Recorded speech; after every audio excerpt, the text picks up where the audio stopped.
Oke, aman. Oke guys, kita mulai ya. Sebelumnya, Assalamualaikum warahmatullahi wabarakatuh. Eh, pad- Pada kesempatan ini, saya akan menjadi moderator sementara, di mana kali ini kita akan membahas tentang kekerabatan ikam dalam khasanah taksonomi.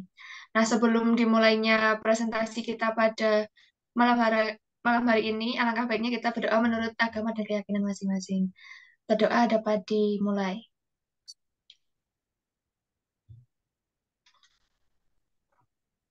Oke, berdoa dapat dicukupkan dan dilanjutkan nanti. Untuk presentator, apakah sudah siap? Siap. Cuma saya tidak siap menerima semua cinta ini. Mohon maaf, Alfi. Gabut bener dah. Oke, Bapak Ahsan, kalau udah siap bisa dimulai presentasinya. Oke, ya saya salam lagi ya. Assalamualaikum warahmatullahi wabarakatuh. Jadi pada kesempatan kali ini kita akan bahas terkait ini ya, kekerabatan ikan dalam kasanah taksonomi. Begitu ya. Jadi di sini kita akan bicara terkait pengelompokan-pengelompokan ikan yang kemudian memang konteksnya ini di taksonomi sendiri, begitu ya. Jadi perkenalkan saya Aksan Prapari Cahya, Anuan Pilihanmu. Anjay. Ntar bro, macet bro. Oke, jadi ini kita akan mulai dari introduksi dulu ya. Jadi untuk introduksinya, di sini teman-teman bisa lihat ya. Jadi kita akan bicara, kita bayangkan bahwasanya kita ini masuk ke hutan atau kemudian menyelam ke laut dan lain sebagainya. Kita melihat begitu banyak sekali makhluk hidup. Begitu. Kita belum melihat yang mikroskopik, kita lihat yang makro saja, itu kita bisa bayangkan seberapa beragamnya kalau misal satu dunia itu hewan-hewannya dikumpulkan. Kan seperti itu. Nah, ketika kita mengumpulkan hewan-hewan tersebut, pertanyaannya adalah apakah satu dengan lainnya ini memiliki keterkaitan, begitu. Nah, untuk melihat keterkaitan dari satu hewan ke hewan lain, seperti katakan, apakah betul, let's say, hmm, monyet ke orangutan, ini benar-benar dia memiliki keterkaitan yang lebih dibandingkan monyet ke burung, katakan. Itu pertanyaan-pertanyaan itu hanya bisa dijawab ketika kita memahami bahwasanya klasifikasi makhluk hidup ini adalah satu ilmu yang mempelajari tentang prediksi apakah mereka itu pernah memiliki nenek moyang yang sama atau tidak. Kalaupun pernah, itu di titik mana. Begitu. Itu sebenarnya seperti itu nanti. Nah, oke, jadi untuk introduksinya, ini kita akan lihat dari Wikipedia ya. Di Wikipedia kita akan garis bawahi beberapa. Jadi untuk klasifikasi yang dimaksudkan ini kita akan bahas full tentang taksonomi. Begitu ya. Nah, untuk taksonomi ini pasti gunanya mengelompokkan organisme itu sudah pastilah. Dan memang dia baik yang sudah punah maupun yang belum punah atau baik yang belum punah maupun yang sudah punah begitu ya. Dan yang paling penting untuk dilihat dan digarisbawahi adalah dia dikelompokkan secara hierarkis. Artinya ada tingkatan-tingkatannya. Begitu. Yang tadi saya bilang, di titik mana sih mereka itu punya nenek moyang yang sama kira-kira. Nah, itu dibentuk secara hierarkis nantinya di di klasifikasi. Begitu ya. Walaupun sebenarnya klasifikasi ini lebih dulu daripada teori evolusi. Gitu. Tapi pada kajian hari ini kita akan ungkap dari sudut pandang modernnya saja ya. Jadi hierarki ini itu bisa disambungkan ke pohon kekerabatan atau yang kita yang kita tahu sebagai pengembangan dari evolusi seperti itu. Nah, kalau semisal kita lihat apa sih tujuannya mengelompokkan itu tadi, ini sebenarnya tujuannya adalah untuk mempermudah dalam mengenali, membandingkan, mempelajari, dan mengetahui hubungan kekerabatan. Jadi lagi-lagi kita mencari di titik mana mereka itu pernah berkerabat. Katakan kayak saya dan Jusan ini pernah nggak sih satu nenek moyang? Apa yang dilihat? Yang dilihat pasti bapak bapak kita atau moyang-moyang kita yang terdahulu. Tapi kita akan bicara pada level yang jauh lebih luas karena memang yang kita bahas ini bahkan dari titik pertama kehidupan itu ada. Begitu. Jadi jangan dibayangkan evolusi itu terjadi 1 2 hari atau cuma beda generasi seperti saya ke bapak saya, ke nenek saya, ke dan lain sebagainya. Itu terlalu singkat bagi evolusi. Ini terjadi jutaan tahun, bahkan mungkin miliaran tahun. Seperti itu. Nah, lalu kemudian kita juga akan mengenal satu nama yang mencetuskan pengelompokan ini sebelum adanya evolusi, yaitu Carl Linnaeus, begitu.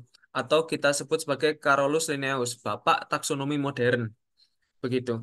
Di mana untuk yang akan kita pelajari ini sistematis sekali, yang kemudian kita kenal dengan sistem tata nama binomial. Jadi kita cuma menyebutkan, oh saya ini adalah Homo sapiens, itu sudah cukup, begitu.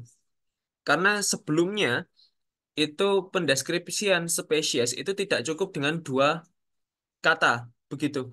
Jadi kadang banyak sekali kata-katanya dan itu akan membingungkan sekali. Jadi Carlinnaeus ini adalah pencetus dari tata nama binomial, yaitu yang awal ini nama genus, yang ketiga spesifiknya apa, seperti itu. Itu kurang lebihnya, begitu.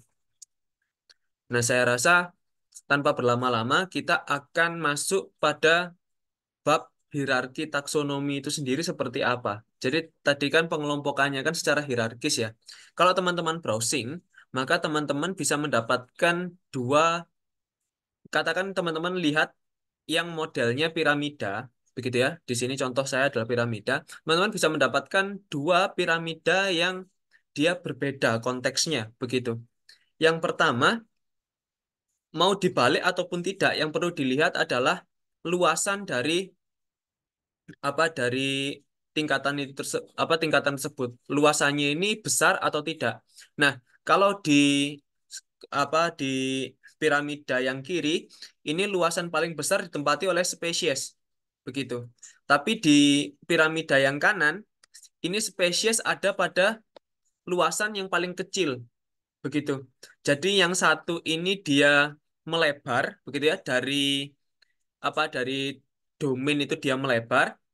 Nah, kalau yang sebelah kanan ini dari domain dia mengerucut, begitu.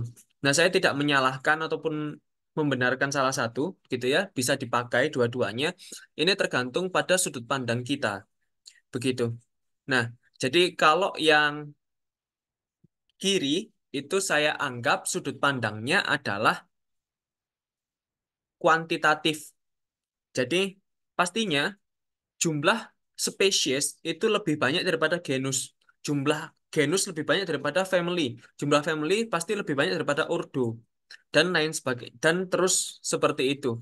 Istilahnya adalah pasti lebih banyak rakyat biasa daripada pemegang jabatan publik. Begitu. Pasti lebih banyak menteri daripada koordinator menteri. Pasti lebih banyak pasti lebih banyak kayak katakan di di kampus begitu ya, lebih banyak dosen biasa daripada dosen yang menjabat, lebih banyak apa lebih banyak dekanat daripada rektorat dan lain sebagainya. Jadi dia bertingkat berhierarki begitu.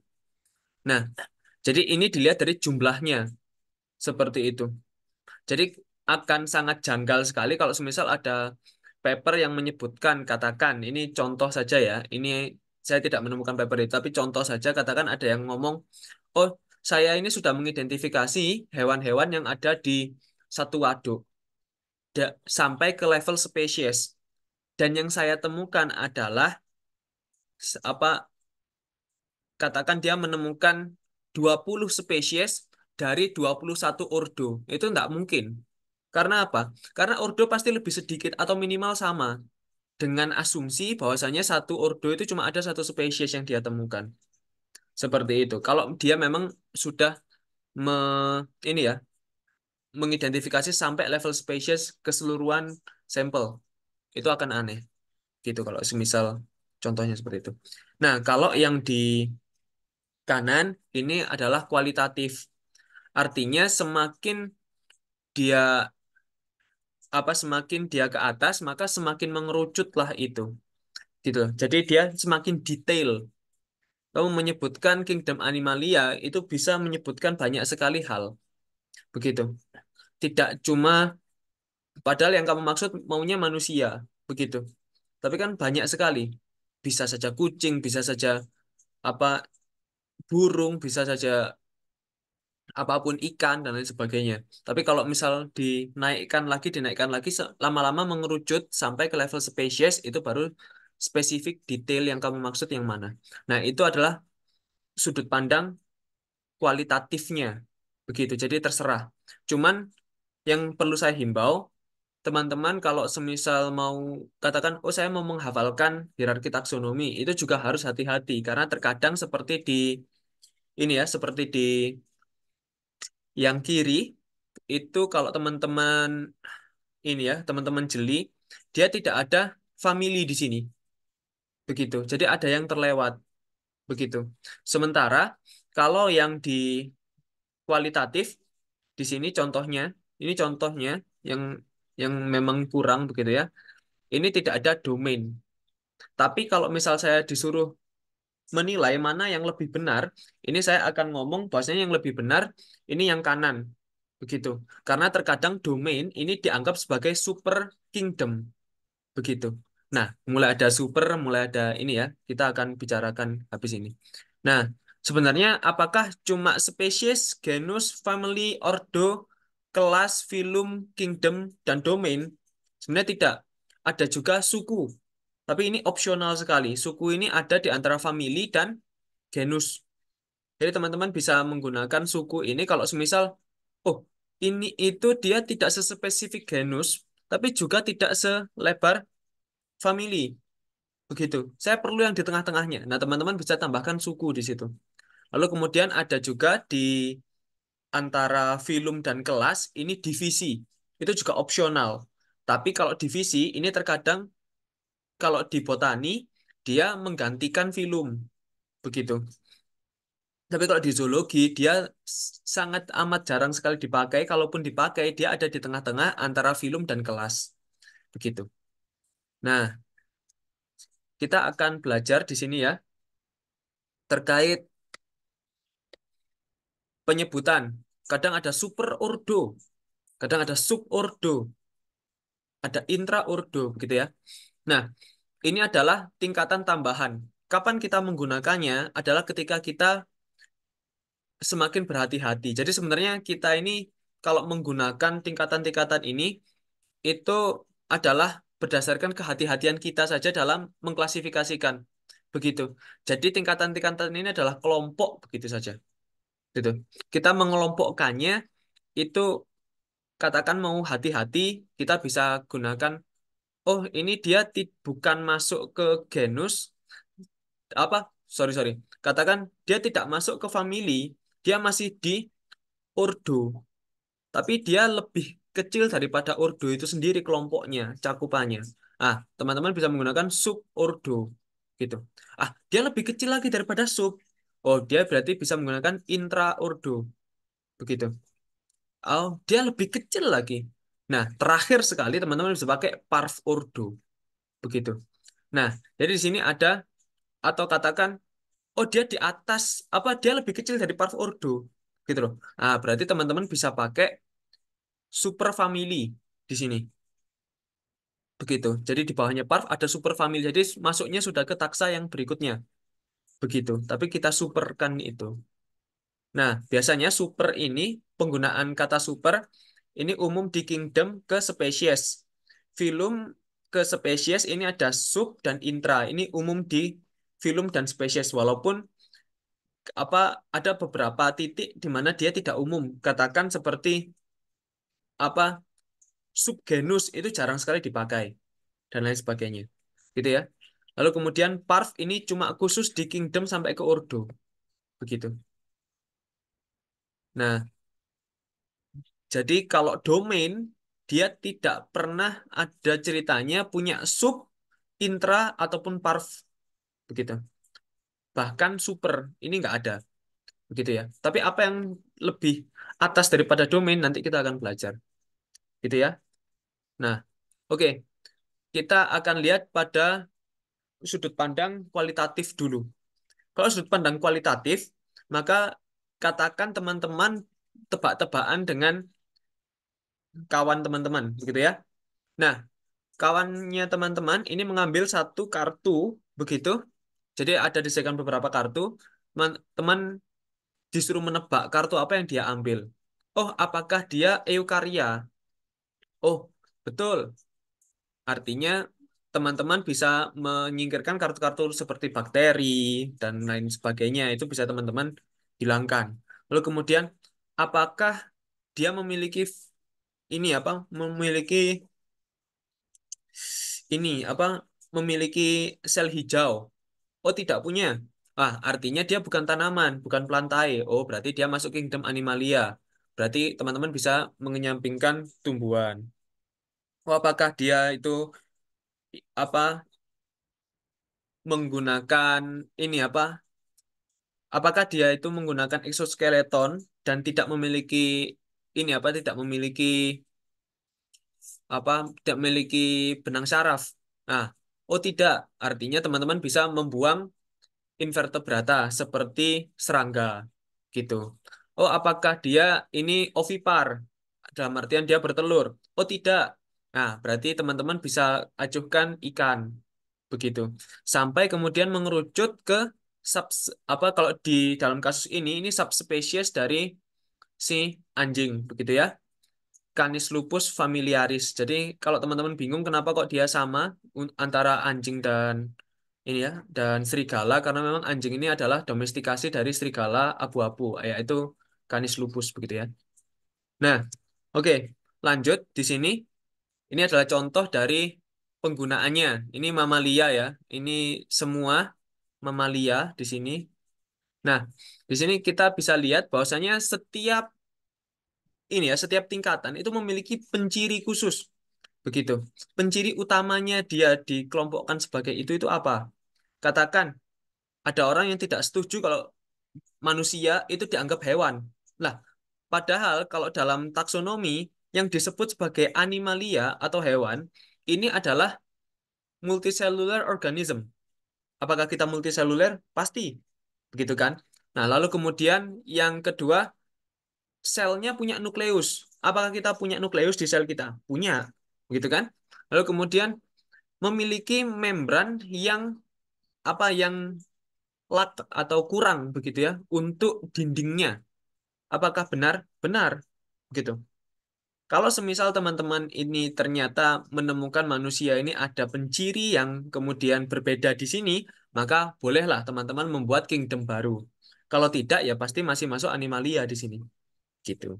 Nah, kemudian, kenapa kok dianggap sebagai film chordata ya? Karena dia adalah hewan yang kemudian memiliki spinal cord, gitu ya. Jadi, apa untuk ini tulang belakang lah katakan sederhananya. Lalu kemudian kenapa kok masuk mamalia ya karena dia memiliki darah yang hangat, lalu kemudian dia melahirkan, lalu kemudian betinanya memiliki kelenjar puting dan lain sebagainya begitu ya. Lalu kemudian kenapa masuk primate, kenapa masuk hominid begitu ya. Oh, kenapa masuk primata? Kan banyak nih yang tidak setuju manusia masuk primata. Ya, definisi primata ini adalah mamalia. Penciri utamanya adalah mamalia yang memiliki kolar bone. Kolar bone ini dia ada di bahu, begitu ya, di bahu depan paling atas dari tulang rusuk itu ada kolar bone di sini. Nah, lalu kemudian dia di apa didefinisikan sebagai oh ini untuk mata dan mukanya itu maju apa bukan maju ya dalam artian ke depan begitu loh. Pandangannya ini ke depan gitu ya, menghadap depan.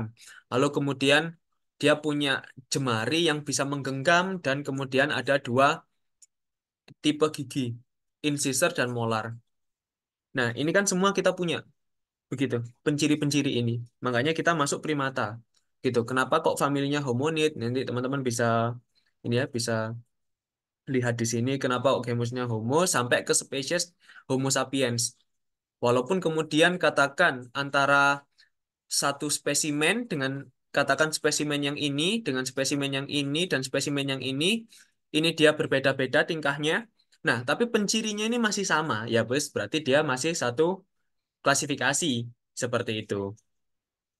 Ini spesimen yang ini dia nggak masuk ya, tapi kita bulati aja. Nah, oke. Selanjutnya kita akan bicara dari sudut pandang kuantitatifnya. Kalau semisal kita lihat, kalau teman-teman tahu ya, pohon kekerabatan, maka ini sebenarnya konsepnya adalah sudut pandang kuantitatif karena nanti semakin ke semakin mengerucut ke spesies, oh bukan semakin mengerucut ya, semakin naik ke spesies, maka dia semakin lebar begitu. Nah, kalau misal ditanya apa yang menjadikan apa apa yang ini ya, yang lebih besar daripada domain, begitu ya. Itu sebenarnya adalah kita biasa sebut sebagai luka, last universal common ancestor. Ini adalah akar dari seluruh kehidupan, begitu. Luka ini artinya adalah nenek moyang paling terakhir. Kalau misal kita urut seluruh makhluk hidup ini, begitu. Nah, lalu kemudian ada domain. Domain terbagi tiga, bakteria, eukarya, archaea, begitu. Lalu kemudian bisa dijabarkan kita fokus ke eukaryanya. Oh, dia ada kingdom Plantae Animalia, begitu ya, tanaman dan hewan.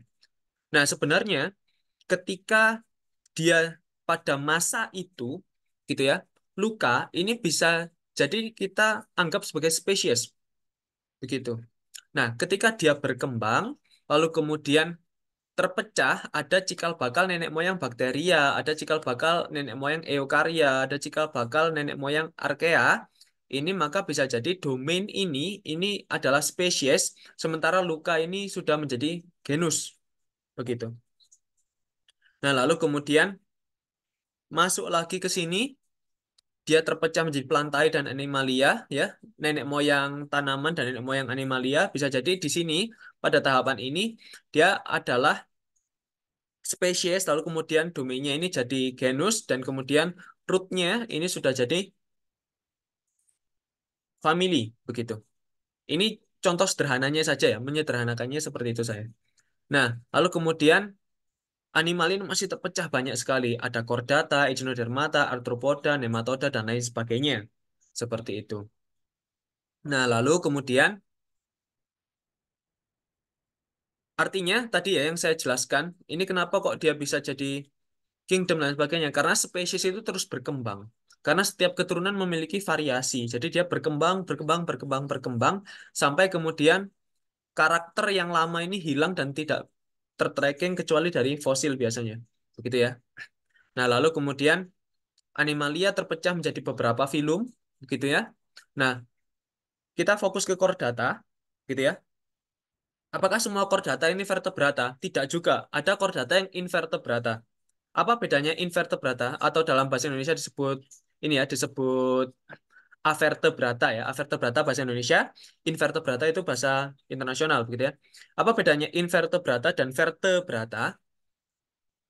Kalau dalam kajian taksonomi, sebenarnya kalau vertebrata ini dia sudah memiliki tingkatan taksonomi sendiri, jadi subfilum begitu. Tapi di luar vertebrata itu semuanya invertebrata. Begitu. Jadi yang disebut invertebrata, ini hewan-hewan invertebrata itu berarti animalia yang di luar subfilum vertebrata. Begitu. Itu adalah tingkatan yang tidak resmi, begitu ya. Jadi makanya nggak bisa nih dimasukkan apa ke subfilum sendiri karena di chordata sendiri itu ada invertebrata dan echinodermata, arthropoda, nematoda dan sebagainya juga invertebrata. Begitu. Nah, ini yang menarik, teman-teman. Ada chordata ini terpecah menjadi beberapa kelas. Ada mamalia, aves, reptil, amfibi, mixini, cephalapidomorphi, actinopterygii, sarcopterygii, chondrosites. Ini kita mulai masuk pada ini ya, pada taksonominya ikan habis ini. Nah, apa yang menarik?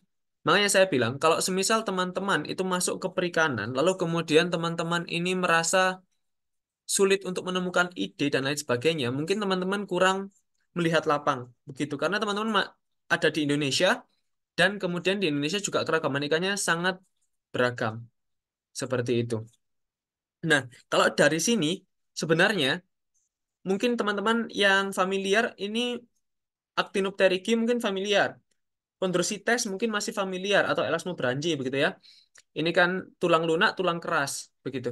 Tapi kalau dalam versi ini maka sebenarnya lima lima kelas yang di bawah ini adalah semuanya ikan begitu.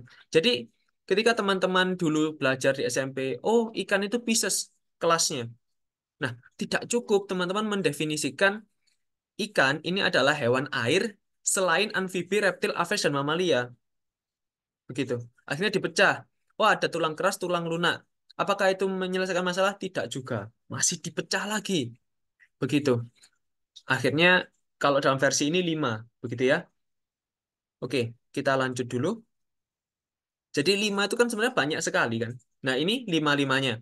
Mix ini golongan hagfish. Satu-satunya vertebrata yang tidak punya tulang belakang ini hagfish. Begitu. Lalu kemudian ada Cephalapidomorphi. Ini golongannya lamprey. Begitu. Lalu kemudian Chondrosites ini tulang lunak, hiu pari begitu ya. Lalu Sarcopterygii ini dia adalah ikan raja atau apa silikan begitu ya, koelakan tulisannya. Lalu kemudian Actinopterygii ini ya ikan-ikan tulang keras begitu ya. Nah, di sini ini hubungannya lebih dekat mix ini ke Cephalodomorphi, lalu kemudian Chondrosites ini sendiri, lalu kemudian Sarcopterygii ini pecahan dari Actinopterygii. Gitu ya. Nah, di sini kita akan mulai belajar untuk melihat permasalahan taksonomi yang ada di perikanan. Nah, yang pertama, di root ini kita mendapatkan super kelas untuk Pisces. Begitu. Nah, Pisces berarti dia menggabungkan kelima kelas ini tadi. Nah, tapi di sini dia ada super kelas yang dia disebut Agnatha atau Cyclostomata. Cyclostomata ini dia ini ya apa ikan-ikan bermulut bulat begitu ya, tidak punya rahang. Nah, lalu kemudian superclass yang satunya kebalikan dari Cyclostomata ini Gnatostomata. Jadi Agnatha sama Cyclostomata ini beda ya, tapi dia ada di lini yang sama gitu. Nah, tapi kebalikan Cyclostomata ini Gnatostomata, ikan-ikan berahang. Sementara di sini ini adalah superclass dari Osteichthyes.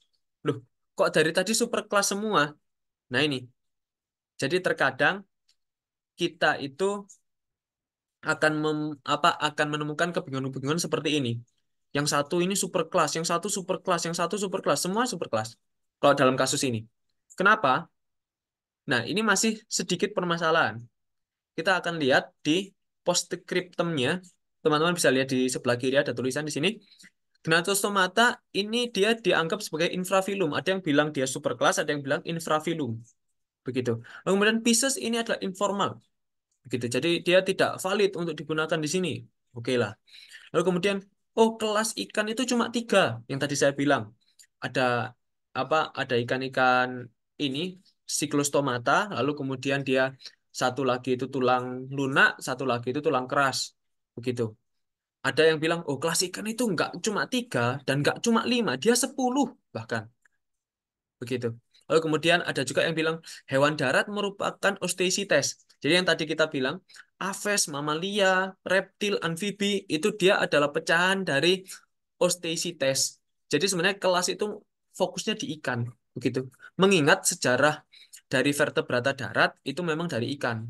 Begitu kalau semisal kita lihat di evolusi. dan lain sebagainya. Banyak sekali permasalahan. Kenapa? Ini disebut sebagai taksonomik uh, conundrum, artinya permasalahan taksonomi. Begitu. Kenapa kok ada permasalahan taksonomi? Karena kalau semisal tadi ya prinsipnya, spesies itu berkembang, maka klasifikasi ini berdasarkan kesepakatan. Lah teman-teman bayangkan saja, kesepakatan ini, wong satu negara aja loh nggak bisa sepakat. Apalagi seluruh peneliti dari seluruh negara-negara yang ada di dunia. Apakah dia bisa sepakat? Sulit gitu loh. Angel, kan gitu kan. Makanya klasifikasi berdasarkan kesepakatan ini sulit sekali. Begitu. Tapi klasifikasi ini sebenarnya ini ya, apa sebenarnya dia itu prinsipnya adalah mengelompokkan yang serupa gitu kan. Serupa dalam artian dia masih satu keturunan. Kan seperti itu. Itu kalau itu nggak ada debat memang. Oh, kalau misalnya nenek moyangnya dia itu berdekatan ya sudah bisa kita kelompokkan sebagai apa. Itu prinsip dasarnya tidak ada. Cuma pengaplikasiannya ini banyak sekali perbedaan pendapat seperti itu. Oke, saya akan kenalkan 10 kelas yang diklaim bahwasanya ikan itu punya 10 kelas gitu ya. Yang pertama ini Mixini tadi ya. Lalu kemudian kalau menggunakan 10 kelas ini biasanya namanya itu diganti sebagai dengan nama subkelasnya dia. Begitu. Jadi subkelas ini naik ke kelas begitu ya. Nah, Mixini itu tetap namanya ya, Hagfish-Hagfishan. Lalu kemudian Pteromyzonti ya. Ini adalah nama pengganti untuk ini untuk lamprey dari Cephalodopimor apa sorry sorry Cephalapidomorphi gitu ya. Lalu kemudian ada tulang lunak nanti dibagi dua, tidak cukup kondrosites. Kondrosites ini diganti jadi elasmobranchi, golongan hiu dan pari. Nah, hiu hantu atau chimera ini dia membentuk kelas tersendiri yaitu Holocephali. Begitu. Oke. Nah, kalau semisal teman-teman lanjut di sini yang paling banyak pecah ini adalah ikan bertulang keras. Walaupun sebenarnya kalau semisal teman-teman lihat ikan bertulang keras ini masih terlalu banyak sekali ordonya. Bahkan ordonya masih banyak sekali perdebatan di situ. Begitu. Nah, dia jadi teleostei. Actinopterygii ini tidak dipakai lagi. Gitu ya. Jadi teleostei. Gitu. Nah, lalu kemudian pecahnya jadi apa? Ada yang satu golongan Sturgeon gitu ya, penghasil makanan paling mahal yaitu kaviar gitu ya, telur Sturgeon ini kan jadi kaviar. Golongannya Sturgeon, nah dia nanti ada paddlefish juga kalau teman-teman tahu. Nah, ini masuk ke kelas terpisah yaitu Chondristei. Lalu kemudian ada juga ikan-ikan buaya begitu ya, ikan berkepala buaya gitu ya, dari Amerika, gar-garan gitu ya. Itu dia masuknya ke Holostei, gar dan amiakan eh, bowfin begitu. Nanti ada seperti ikan gabus begitu bentuknya. Itu masih kelasnya Holostei. Kalau gar yang ada ditemukan di sekitar Indonesia, baik laut dan air tawar, itu tidak masuk Holostei, dia masih masuk Teleostei. Holostei ini khusus yang ada di benua Amerika, gitu. Lalu kemudian ada juga kladisti. Kalau teman-teman yang main ikan hias pasti tahu kladisti. Ini ikan-ikan naga begitu ya. Nggak ada di Indonesia, tapi sudah mulai komersil di Indonesia sejak lama begitu ya. Bisa ditemukan di ikan-ikan hias begitu. Ikan palmas atau bicir atau apa. Nah, ini maksudnya kladisti gitu. Nah, ada lagi pecahan dari actino apa dari Teleostei sebenarnya, yaitu adalah Sarcopterygi tadi. Tapi Sarcopterygi ini di sini dipecah lagi. Jadi ada silikan, jadi ikan raja itu sendiri, dan langfish atau ikan yang teman-teman tahu dia bisa hidup tanpa air dalam beberapa tahun, ini masuk ke kelas Dipneusti. Begitu. Jadi dipisah nih sekarang. Gitu. Coelacanthi ini sendiri. Nanti teman-teman akan menemukan kenapa kok akhirnya masuk akal Dipneusti ini kelas sendiri dan Coelacanthi ini kelas sendiri. Seperti itu. Nah, dari sini sebelum kita masuk ke klasifikasi apa penerapan klasifikasinya, ada yang mau ditanyakan dulu, teman-teman? Halo, Belum. aman kah? Ada Resang. Monggo Oke, Sang kalau Resang. mau bertanya. Baik. Ya pasang. Iya Mas, aku mau izin tanya. Tadi kan Oke, di penjelasan itu kan Mas Ahsan bilang kalau eh, pengaplikasian dari klasifikasi itu ada banyak macamnya gitu loh. Nah, apakah nanti ketika suatu saat misalnya nanti kita diperlukan presentasi atau buat suatu makalah gitu, klasifikasi yang kita bakal cantumin itu harus kita definisikan dulu menurut siapa atau nggak perlu gitu. Paham nggak Mas maksudnya? baik paham. Sebenarnya kalau semisal ini langsung saya jawab ya. Kalau semisal kita mensitasi punya orang begitu ya, itu artinya yang tanggung jawab kan orang yang kita sitasi itu kan. Tapi kalau kita mau mengklasifikasikan sendiri, maka kita harus tahu kenapa kita mengklasifikasikan di sana. Kelompok itu kira-kira apa nih yang jadi dasar? Oh, karena memang saya lihat kelompok ini itu secara molekuler memang memang termasuk ikan yang saya teliti. Ya sudah, nggak ada masalah di situ. Atau kemudian, oh kayak saya masukkan ikan ini karena penciri morfologi yang sama dengan kelompok ini dan kemudian juga masuk akal untuk dimasukkan di golongan tersebut. Ya itu nggak ada masalah. Seperti itu. Tapi harus bisa dipertanggungjawabkan. Artinya kamu membuat orang lain mensitasi punyamu. Kan begitu kan? Artinya harus beralasan. Jangan kok kemudian katakan nih, katakan meskipun kita bisa mengklasifikasikan itu seninya taksonomi itu di situ. Tapi kalau misal katakan kita bisa mengklasifikasikan, terus karena sentimen kita, oh kayak tadi ya katakan, saya tidak terima loh manusia itu dianggap hewan, begitu loh. Dalam taksonomi, akhirnya apa dia bentuk kingdom sendiri, hominid, gitu. Apa apa apa untuk khusus manusia saja, nggak ada kera, nggak ada primata, nggak ada ikan, nggak ada apa. Ini khusus wes pokoknya. Tapi kalau misal ditanyai, kenapa kok kamu bikin kingdom sendiri? Ya, saya berdasarkan kitab suci ya, nggak bisa, gitu loh. Saya nggak ngomong ini ya kitab suci itu ya apa, tapi ya saya beragama gitu loh. Tapi maksudnya kalau semisal cuma sentimen seperti ini tidak ilmiah begitu. Itu Sam. Oh, oke Mas, paham paham. Terima kasih. Oke oke. Ada yang ditanyakan lagi sebelum kita ke pengaplikasian dari taksonomi ini?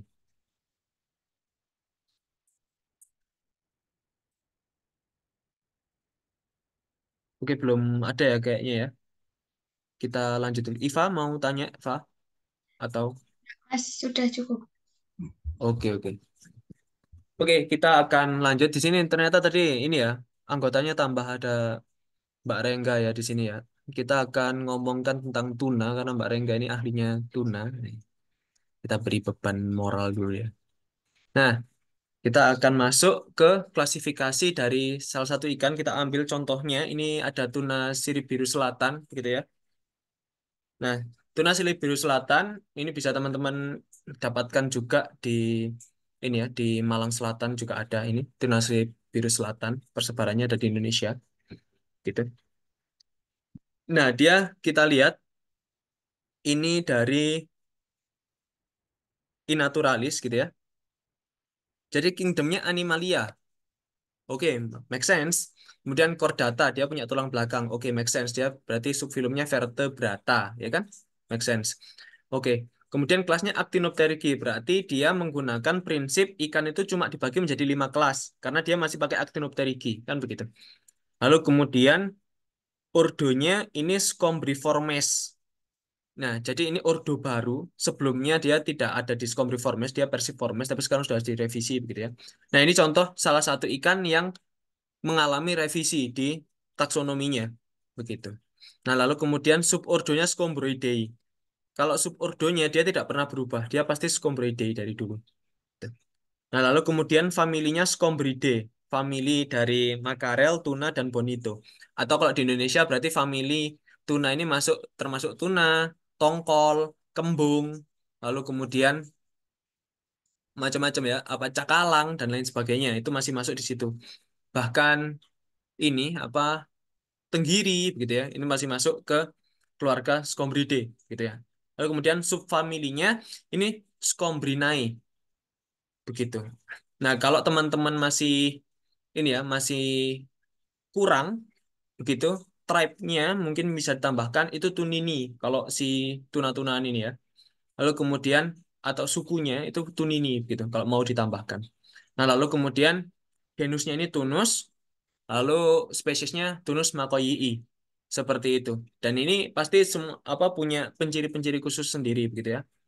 Walaupun terkadang ada ikan yang kemudian diklasifikasikan itu berdasarkan geografinya karena belum ditemukan morfologinya itu juga ada. Tapi dalam beberapa kasus saja begitu. Kebanyakan kasus sudah ada penciri morfologi yang jelas seperti itu. Oke, kita akan mulai ini untuk pengaplikasiannya. Jadi teman-teman sudah melihat ya untuk apa yang saya presentasikan tadi. Nah, kira-kira teman-teman bisa nggak nih untuk mengklasifikasikan ikan tuna ini. Jadi nanti kita akan coba ya teman-teman tulis di kolom komentar ya untuk di kolom chat begitu. Nah, kekerabatan tuna di sini kita bertemu salah satu tuna sirip biru selatan dengan nama Alexandrianto di sini. Nah, Bapak Alexandrianto ini dia meminta tolong untuk mengurutkan kerabatnya seperti itu. Nah, tapi Torik 2 bulan udah haji, kita ajukan saja. Nah, lalu kemudian ini adalah 3 kerabat yang dibingungkan Alexandrianto, gitu ya, Bapak Alexandrianto, yaitu ada Bapak Tatang Toretto di sini, A, begitu ya. Lalu kemudian B ini Sumarno Biber di sini, dan kemudian Nur Jennifer di sini. Jadi ada ikan layur, ikan tetengkek, dan ikan kuda laut, gitu ya. Oh, kuda laut ya kuda laut kan bukan ini enggak, ini masuk ikan sebenarnya. Ya. Oke, jadi saya mau teman-teman menuliskan di kolom chat itu mana nih urutannya yang lebih dekat ke Bapak Alexandrianto dulu, begitu ya. Katakan, oh itu urutannya berarti A, B, C ya sudah. Teman-teman tulis A, B, C begitu ya di kolom komentar. Jadi saya hitung sampai 10, nanti kita akan bahas begitu ya. Oke, mulai dari sekarang 10, 9, ini kira-kira apa nih? Gacha aja nggak apa-apa, terserah. 8, 7, 6, 5, 4, 3, 2, 1. Oke, yang belum bisa ini bisa chat. Ini masih Bekti, Resang sama Iva gitu. Oke, saya tambahkan 3 detik ya. 1, 2, 3. Oke, BAC. Banyak-banyak dia mulainya BAC ya. Oh, ini BAC semua ternyata. Oke, artinya teman-teman menganggap ikan ini ya, Bapak Sumarno Biber ini dia lebih dekat dengan Alexandrianto daripada yang lain gitu ya. BAC. Berarti dia ada ikan tetengkek ke tuna, ya. Tuna ke ikan tetengkek, baru kemudian ke layur dan baru ke kuda laut. Nah, oke. Ini adalah ini ya, moment of truth-nya. Macet, Bro. Oke. Ini kekerabatan tuna ya. Jadi ada ikan layar, ikan layur, sorry, ikan layur, Skombridae, Signathidae, dan Carangidae. Jadi ini adalah keluarga mereka gitu ya. Nah, untuk kekerabatannya seperti apa? Ini kekerabatannya. He. Jadi ternyata tuna ini lebih dekat dengan ikan layur, gitu ya. Jadi tuna ini dia lebih apa Bapak Alexandrianto ini lebih dekat dengan Bapak Tatang Toretto daripada ke Nur Jennifer. Pun lebih dekat ke Nur Jennifer daripada ke siapa namanya satu ini ya, Sumarno Biber begitu. Ini. Jadi kalau teman-teman lihat di sini, nah, dan saya akan kenalkan bahwasanya ada juga pengelompokan-pengelompokan yang tidak punya level seperti itu, tidak punya tingkatan khusus. Biasanya kita sebut sebagai unranked clade gitu ya. Clade ini kelompok begitu ya. Unranked clade gitu. Nah, di sini apa teman-teman bisa lihat subkelasnya mereka semua ini adalah Neopterygi. Nah, untuk ikan layur, Trisyuridae dan Scombridae, ikan tuna-tunaan ini, dia masih pada ordo yang sama, yaitu Scombriformes. Bahkan, bukan hanya ordo yang sama, tapi subordo yang sama. Wah, gagal dapat door prize. Semua gagal dapat door prize. Sama jawabannya soalnya. Oke, subordonya Scombridae. Begitu.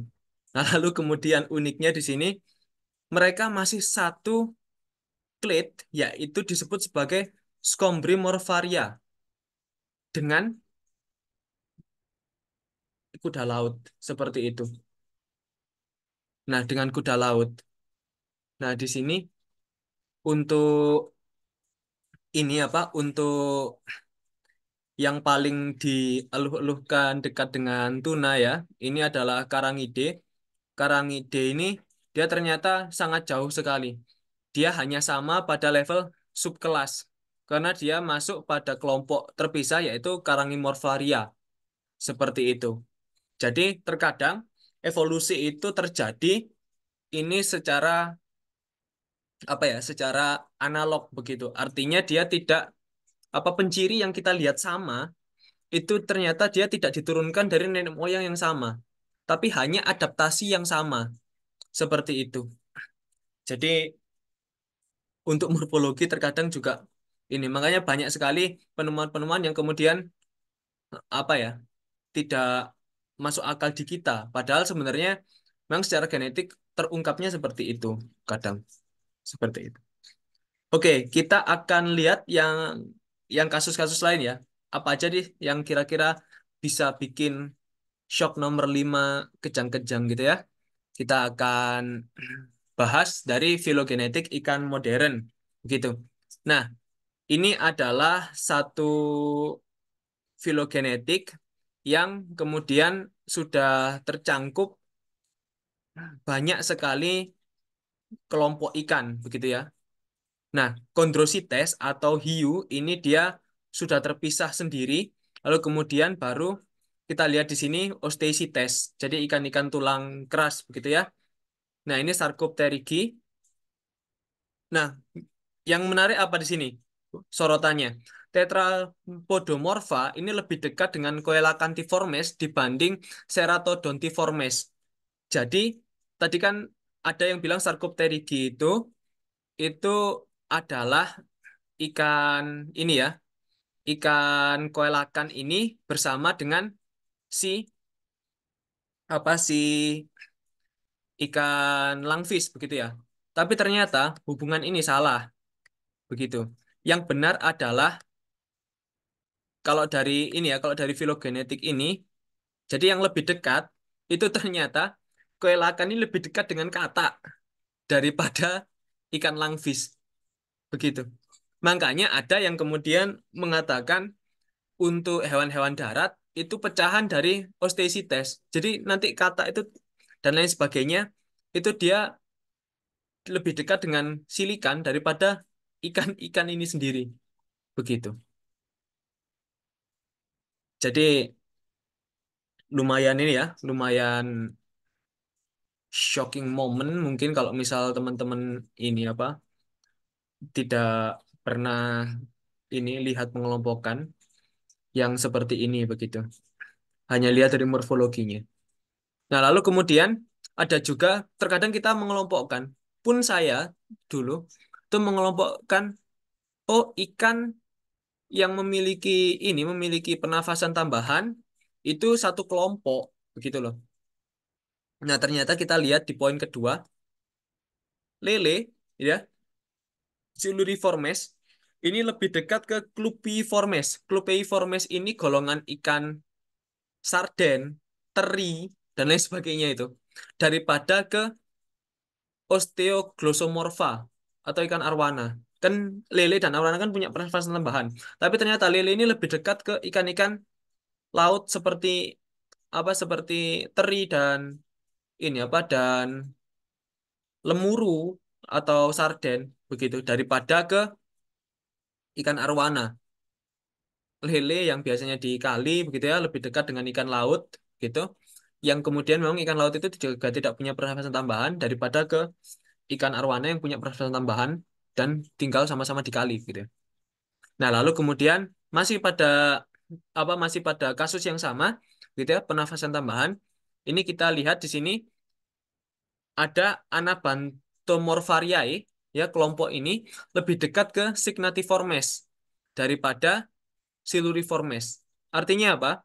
Artinya kalau teman-teman lihat gurame itu lebih dekat ke kuda laut daripada ke lele. Ini kan lumayan ini ya, lumayan mungkin membuat perdebatan kalau misal orang tidak lihat kajiannya seperti itu. Karena kalau lihat dari morfologi ya jauh gurame ke ini ke Nur Jennifer ini kan daripada ke lele begitu. Nah, itu beberapa. Nah, kita sebagai penutup ya, kita akan ambil contoh permasalahan taksonomi di Indonesia. Jadi tadi kan permasalahan taksonomi secara umum di dunia begitu. Apa sih yang diperdebatkan peneliti begitu? Itu mungkin kurang lebihnya seperti itu gitu di ikan. Nah, apa permasalahan taksonomi di Indonesia? Taksonomi ikan khususnya ini adalah tidak lain dan tidak bukan adalah SDM, gitu ya. Kita lihat metode untuk menemukan spesies baru dari Bapak Suwaji di Surabaya, gitu ya. Bapak Suwaji di Surabaya ini menemukan ikan kepala buaya bersisi ular, Bapak, Ibu-ibu sekalian. Nah, di sini bagaimana metode taksonomi yang dia tempuh untuk menentukan spesies ikan kepala buaya sisi ular ini? Ini adalah bermimpi aneh, lalu kemudian mendengar suara misterius yang menyuruh ikannya untuk dibuang. Kalau tidak dibuang maka diberi dupa. Makanya teman-teman lihat di sini, ini ada beberapa spesies tanaman yang dijadikan satu dengan spesies baru Bapak Suwaji ini tadi. Seperti itu. Nah, lalu kemudian warga disediakan apa? Lalu kemudian setelah bermimpi, Bapak Suwaji ini kesurupan dan mengamuk lalu kemudian menyebur ke tambak. Ini adalah metode taksonomi yang ditempuh oleh Bapak Suwaji dari Surabaya. Nah, jadi ini lumayan membagongkan. Kalau teman-teman sudah lihat tadi, maka harusnya ini masuk pada kelas holostay. Begitu, ikan buaya ini tadi. Nah, ikan buaya ini saya tidak bisa terlalu membayangkan kalau semisal ikan ikan ini ditemukan di Amerika, lalu kemudian orang Amerika berpikiran seperti Bapak Suwaji di Surabaya. Maka berapa banyak orang yang kemudian malam-malam menyebur ke tambak karena menemukan ikan berkepala buaya sisi ular. Seperti itu. Nah, lalu kemudian ada yang agak mencolok. Ini warga disediakan kotak amal untuk perbaikan jalan dan jembatan.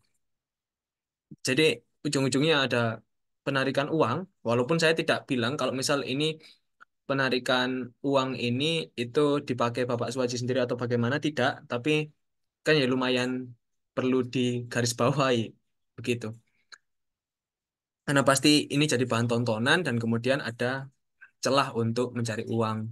Walaupun uang itu nggak tahu apakah benar untuk membangun jalan atau apa, kita tidak bisa judge. Ya, karena tidak ada berita selanjutnya. Apakah Bapak Suwaji sendiri? Tidak dong. Dia ditemani oleh beberapa orang. Nah, kita akan lihat ada 3 tipe masyarakat yang menanggapi dari berita ditemukan ikan berkepala buaya di Surabaya ini. Nah, jadi ada Bapak Moko. Bapak Moko bilang, itu namanya ikan aligator, bos. Oke, benar. Begitu ya. Memang itu ikan aligator. Seperti itu. Lalu Bapak Haryanto berkata, ojo kemeruh ko moko. Koyo ruru wae lele. Nah, ini kalau di bahasa Indonesia ya, artinya jangan sok tahu kamu moko, moko. Kayak kamu tahu-tahu aja. Cil, cil. Nah, le kan ini anak ya. Jadi katakan kita asumsikan dia bilang cil, bocil gitu ya. Nah, lalu kemudian ada Bapak Rashid, nama yang sangat amat kita kenal sedari dulu, gitu ya. Bapak Rashid ini berkata, tapi bukan Bapak Rashid yang kita kenal ini pastinya. Nah, Bapak Rashid berkata, ya, gitu aja kok aneh. Ikan hiu aja ada yang berkepala pari. Hmm, jadi kita akan definisikan ya, 3 kelompok ini seperti apa. Yang pertama, Bapak Moko ini adalah Bapak yang radikal tapi benar. Lalu kemudian Bapak Arianto ini radikal tapi salah. Kalau Bapak Rashid ini ra bener, ra salah, dan ra jelas. Ra ini tidak ya. Tidak benar, tidak salah, dan tidak jelas. Kenapa? Jadi kalau Bapak Moko tadi sudah diberitahu. Lalu kemudian Bapak Haryanto masih menolak, gitu kan. Nah, Bapak Rashid ini ikan hiu berkepala pari ini maksudnya apa ya? Ikan hiu dan pari ini kan kita sudah belajar ya tadi ya. Maksudnya ikan hiu dan pari ini adalah ikan bertulang lunak yang masih punya kekerabatan. Bahkan ketika pembagian kelas, hiu dan pari ini masih satu ini ya, apa masih satu tempat begitu. Nah, artinya penciri-penciri mereka memang berdekatan dan sama begitu loh. Banyak yang serupa seperti itu. Dan ini artinya seperti kita bilang, oh, let's say, ini let's say ya. Meskipun akan banyak pembantahan gitu ya. Nah, katakan, oh Aksan kok mirip apa? Mirip ini apa? Mirip apa? Mirip Nikola Saputra katakan. Anjay. Lalu kemudian ada yang bilang, gitu aja kok aneh. Orang temenku aja mirip adiknya. Lah kan nggak nyambung. Temenmu mirip adiknya karena dia homolog satu keturunan gitu loh. Kan ini ya, istilahnya seperti itu. Begitu. Walaupun saya tidak sepede itu ya sebenarnya. Ini cuma contoh saja. Oke, jadi itulah. Nah, kita perlu soroti bahwasanya Bapak Moko ini tadi sudah diberitahu apa sudah memberitahu namanya, tapi Bapak Haryanto ini menolak. Itulah kenapa sebagai penutup Karl Linnaeus, Bapak taksonomi berkata, if you don't know the names of things, the knowledge of them is lost too. Artinya, ya udah kalau kamu nggak tahu namanya, maka ya kamu nggak tahu ilmunya, begitu. Sama seperti Bapak Haryanto yang di atas tadi yang radikal dan salah, begitu ya. Nah, di sini kita bisa bisa juga menyimpulkan apa sih pentingnya untuk kita kemudian mempelajari taksonomi, gitu. Jangan sampai kita katakan, saya tuh kan beberapa waktu lalu juga ini ya juga memegang praktikum gitu. Yang saya tanyakan adalah ke anak-anak di sana, apa perbedaanmu dengan ikan? Apa perbedaanmu dengan lobster? Seperti itu. Apa perbedaan lobster dengan ikan? Secara taksonomi ini bisa dijawab sebenarnya kan. Secara taksonomi ini bisa dijawab di level mana? Gitu. Perbedaan paling mendasarnya gitu. Katakan kita ditanya tentang apa sih bedamu sama tikus? Oh, tikus kan berbulu loh. Manusia juga berbulu loh sebenarnya. Kan begitu. Oh, enggak, tikus kan dia dia apa dia makan ini, makan macam-macam apa. Loh, manusia juga makan macam-macam gitu loh. Karena kita nggak bisa untuk kemudian ini kan. Kalau semisal kita ambil, oh dia itu perbedaannya di level apa gitu. Oh, dia perbedaannya ini sudah masuk ke level ini apa level Urdu gitu kan. Kalau ya apa kalau manusia itu primata, tikus itu dia nggak bisa agak punya tangan untuk menggenggam gitu. Mukanya itu dia ini dan lain sebagainya. Itu make sense. Langsung terjawab. Itu adalah salah satu faedah dari belajar taksonomi. Begitu. Kita lihat ada komen di sini kurang ajar. Ya, oke. Baik, ini tadi komenannya ini ya. Apa dari rakyat yang menunggu-nunggu ini menunggu-nunggu pembahasan kasus di Indonesia sepertinya. Oke, itu kurang lebihnya. Mohon maaf, saya kembalikan ke moderator. Terima kasih Pak Hasan atas presentasinya. Selanjutnya untuk teman-teman yang mau bertanya bisa langsung raise hand atau langsung open mic ya guys.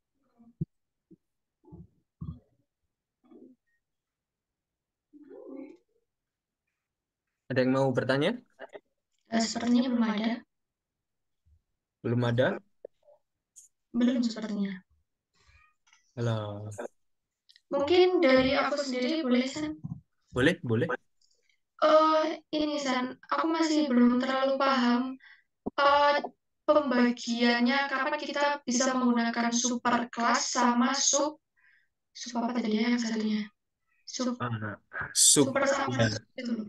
subkelas dan lain sebagainya gitu ya. Ya, Oke, kita maju ke halaman mana tadi? atas banget, atas banget. Oke, ini ya. Atas lagi dong. Ada fotomu soalnya. Sorry, sorry. Kali Iya. ya. Nah, ini nih. Hmm. Oke. Kapan kita pakai super, kapan pakai sub. Baik, ini lebih gampang kalau semisal kita ini masuk ke kajian genetik gitu ya. Tolong di mute dulu, Jusan. Mantul soal suaranya. Oke, jadi untuk ini mungkin kita akan pergi ke slide ini dulu ya. Slide apa slide tadi. Nah, ini oke. Ini adalah kalau teman-teman lihat di sini, dia kan banyak sekali ini ya, apa? Banyak sekali nama-nama di sini ya. Nah, nama-nama ini itu clade-nya seperti itu. Nah, ini seperti ini. Oh, dia clade pertama itu Automorpha, lalu kemudian Australiopsi atau Otopisa. Nah, saya belum cek ya, ini dia nama-nama apa saja gitu ya. Tapi di sini ini katakan seperti ini dia pecah-pecah di sini itu bisa ditentukan dari situ. Dalam artian katakan katakan ya, katakan teman-teman mau ambil ini apa satu kelompok di sini gitu ya. Satu kelompok di sini. Nah, ternyata kelompok ini itu dia tidak satu taksa begitu. Tidak satu taksa. Sorry, sorry. Satu katakan satu kelas, katakan ya, ini katakan ya. Katakan satu kelas, tapi dia tidak apa ya, tidak bisa kita ambil sebagian saja begitu. Nah, kalau misal kita mau ambil sebagian, maka kita nggak bisa menyebutkan kelasnya langsung. Nah, kita harus lihat sebagian itu tadi, apakah dia sudah masuk ke level apa? Level urdu katakan, atau dia masih di atasnya urdu, gitu loh. Ngeceknya ya apa ya? Ngeceknya, oh dia masih belum masuk pada level urdu ini, karena dia masih apa ya? Masih ada di atas beberapa urdu gitu loh, lebih dari satu urdu gitu kan. Nah, akhirnya teman-teman bisa ambil super urdu atau oh super urdunya bukan kok super urdu, dia lebih masuknya ke subkelas saja ya nggak ada masalah kayak gitu. Tapi memang berdasarkan literatur untuk penamaan-penamaannya ini sementara ini ya karena kita masih keterbatasan untuk apa ya untuk menamai mungkin kalau saya gitu. Jadi super urdu sub apa apa super sub intra parv ini sesuai kehati-hatian kita. Kita mau mengelompokkan itu katakan kita tidak mau orang itu salah paham kalau misal ini apa katakan kita ngomong kayak ini ya kayak ikan tuna tadi. Nah, ikan tuna ini dia kalau misal nggak ada subordonya itu kan dia Scombriformes. Tapi Scombriformes ini banyak gitu loh. Scombriformes itu tidak cuma Scombroideae gitu loh. Tapi masih ada ikan-ikan lain. Nah, kita nggak mau orang itu nyasar di Scombriformes ini. Akhirnya kita masukkanlah subordo biar jelas. Ini yang Scombroideae kayak gitu. Itu sih kurang lebihnya. Apakah bulat ya penjelasanku atau enggak? Monggo Bekti. Oh, Susan, jawab. Ya sudah cukup ini kayaknya Bekti mau Oke, oke. menanggapi dulu. Oke, bukti, monggo.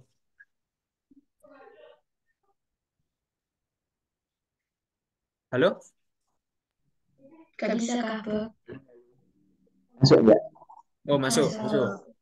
Oh iya, ini Mas mungkin aku mau tanya dari pertanyaan nih Mbak Tusan itu loh Mas.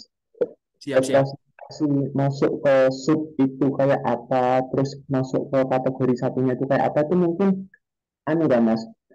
Misalnya kita mau masukin ini ke order ini, tapi itu ada salah satu atau beberapa hal itu yang nggak memenuhi buat masuk ke order itu, tapi juga dia itu nggak terlalu bisa masuk ke kelas itu gitu kan Mas, yang bisa penggunaan Nah, kayak sub kelas itu Mas, atau kayak ah, gitu. sih.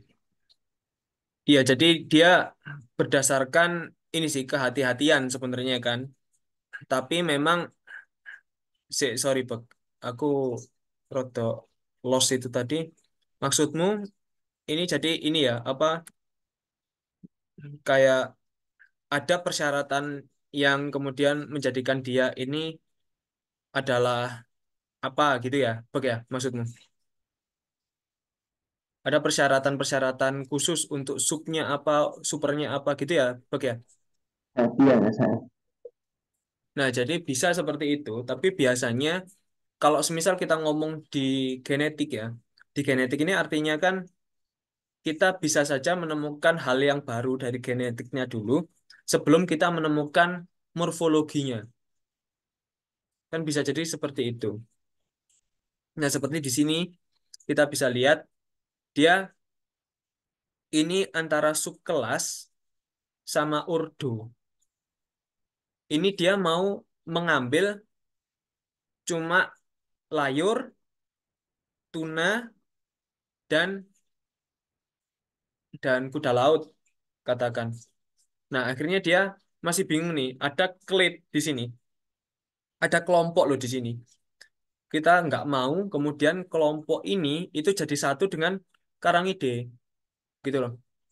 Jadi kita klip tersebut itu kita pisahkan jadi dengan nama terpisah, begitu. Cuma kalau dalam kasus ini, maka sebentar, kita kayaknya lebih enak kalau misal kita lihat bahwasanya kehati-hatian itu seperti apa bentuknya ya. Di sini kita bisa ambil Scombrimorpharia di sini ya. Kita akan coba browsing ya. Ini layar saya masih buka ya. Halo? Masih Masih aman-aman. Oke, oke. Oke, ini salah satu situs yang kemudian dia berhati-hati sekali untuk mengelompokkan. Kita tadi ini ya, masuk ke Karangimorpharia. Nah, ini Karangimorpharia. Dia sebenarnya banyak sekali klitnya. Ini kan subkelas. Ini klit. Nah, ini kan jaraknya jauh sekali. Kita belum masuk pada super. Nah, ini katakan di sini. Ini, oh ini ada perbedaan pendapat kalau di sini. Nah, ini ada beberapa unranked klit di sini. Ini dia apa ya? Orang-orang yang kemudian dia mengklasifikasikan begitu. Ada yang bilang, oh klitnya itu ada Scombri, Morpharia. Ada yang bilang dia Percomorphaceae dan lain sebagainya. Ini dia memang mengambil nama-nama sendiri begitu loh. Nah, nama-nama ini itu terserah kita lebih prefer yang mana. Katakan ada referensi itu lebih bagus. Seperti itu. Cuman biasanya ada juga yang kasusnya seperti ini. Jadi dia nggak masuk ke taksa terpisah gitu. Jadi unranked clade seperti itu. Nah, itu bisa dilihat biasanya dari pohon kekerabatannya dia. Pohon kekerabatannya dia itu kalau misal mau di super itu kita harus lihat apakah kemudian memang layak untuk dia masuk di super atau nah penentuan apakah itu mau masuk super apakah itu masuk ini apa masuk sub atau apa itu yang agak susah karena harus menyeluruh kan artinya karena kita harus hati-hati sekali di situ. Nah makanya biasanya ada juga yang kemudian daripada pusing itu kita ambilnya unranked clade itu yang saya pahami seperti itu. Kalau pusing katakan mau ambil apa, tapi tahu itu tuh dia bisa disebut sebagai apa, itu biasanya unranked clade itu kayak gitu. Masih pusing nih, subnya apa, intranya apa, parvanya apa, kayak gitu. Makanya di sini dia ini kan apa ada yang kemudian dia oh ini ada subfilum, ada superkelas gitu kan. Ini superkelasnya meskipun ada dua ya di sini ya. Ada kelas, ada subkelas kayak gitu. Tapi ini kan artinya di bawah subkelas gitu. Sebenarnya dia bisa pakai ini kan, pakai intra atau parva. Tapi menggunakan intra dan parva ini pun juga apa? Mungkin dia hati-hati begitu ya, sehingga dia daripada resiko dia akhirnya bilangnya unranked clade seperti itu. Itu mungkin apa belibet ya atau enggak?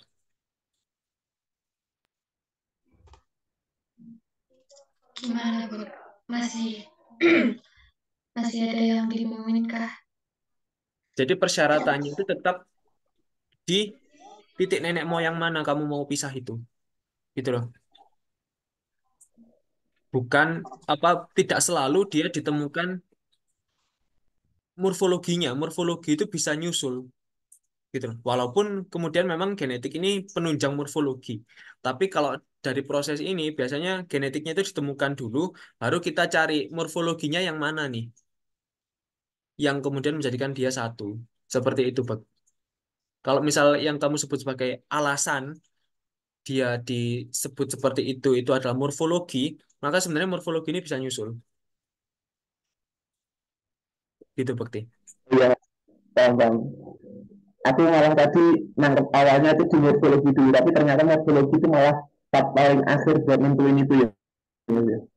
Bisa jadi seperti itu, karena banyak sekali katakan. Ini contohnya sama seperti ketika kita menemukan spesies baru, gitu loh. Kadang kayak aku menemukan spesies baru gitu ya, itu loh kok dia dari ini apa dari genetik gitu ya. Tapi saya lihat morfologinya ini masih sama, saya belum menemukan penciri pembedanya. Maka saya apa belum bisa mendeskripsikan dia itu sebenarnya penciri pembedanya apa. Kayak gitu itu kan sering.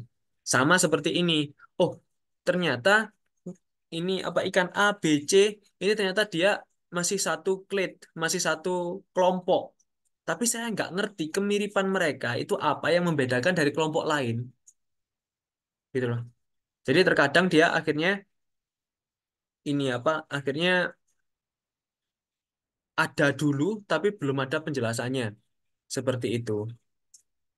Nah, kita akan coba buka salah satu buku yang saya rekomendasikan ya.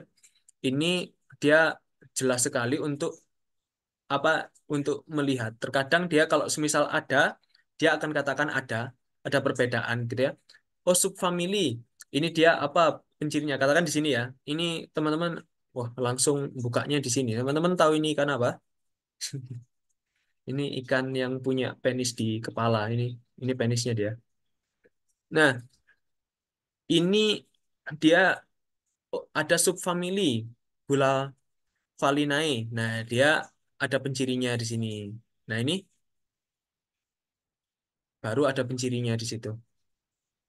Lalu kemudian ada juga yang dia tidak bisa untuk ini apa untuk terjemahkan begitu. Nah, seperti ini dia masih bingung for sub sorry. Salah. Mana ya kira-kira ya yang ini. Nah, ini subfamili ini katakan. Tadi kan ada penjelasannya. Tapi kayak kalau teman-teman lihat di sini, subfamili Aterinomorphidae. Dia ini nggak dijelaskan dia perbedaan morfologinya apa. Jadi terkadang dia itu sudah membentuk kelompok tersendiri, entah itu kajiannya genetika atau apa yang lain begitu ya. Tapi terkadang kita masih belum bisa menentukan apa yang membedakan dia dari kelompok yang lain gitu. Kelompok ini sudah terpisah, tapi kita belum nemu penciri utama dia membedakan dari spesies-spesies yang apa dari kelompok-kelompok yang ada pada taksa taksa besarnya dia. Itu apa yang membedakan dia, yang menjadikan dia berbeda dari yang lain. Kadang itu nggak ketemu. Seperti itu, Bek. Ini salah satu buku yang ini. Seperti ini subfamili. Nah, ini kan subfamili ini kan dia nggak ada penjelasan morfologinya. Nggak seperti yang tadi. Yang tadi kan ada morfologinya. Bahkan ini dia di sini subfamili ini cuma dia dibilangnya one monotypic genus gitu toh. Dia jadi subfamili tersendiri. Nah kan ini kadang pencirinya dia akhirnya kan sama dengan penciri genus. Karena dia cuma ada satu genus di sini. Begitu. Kalau ini kan masih dua genera, lima genera, itu kan dia masih umum di genera tersebut. Tapi ini ada yang dia one monotypic genus. Itu pun dia tidak berani klaim subfamili ini dia pencirinya apa. Jadi ada yang seperti itu, Bek. Gitu. Apakah ditangkap ya? Cukup, cukup, Mas. Makasih, Mas. Apa? Cukup, cukup. Apa, Bek? Sorry, sorry. Gak jelas suaranya. Cukup Kak katanya. Oh, oke, oke. Siap, siap. Oke, terima Ini, kasih.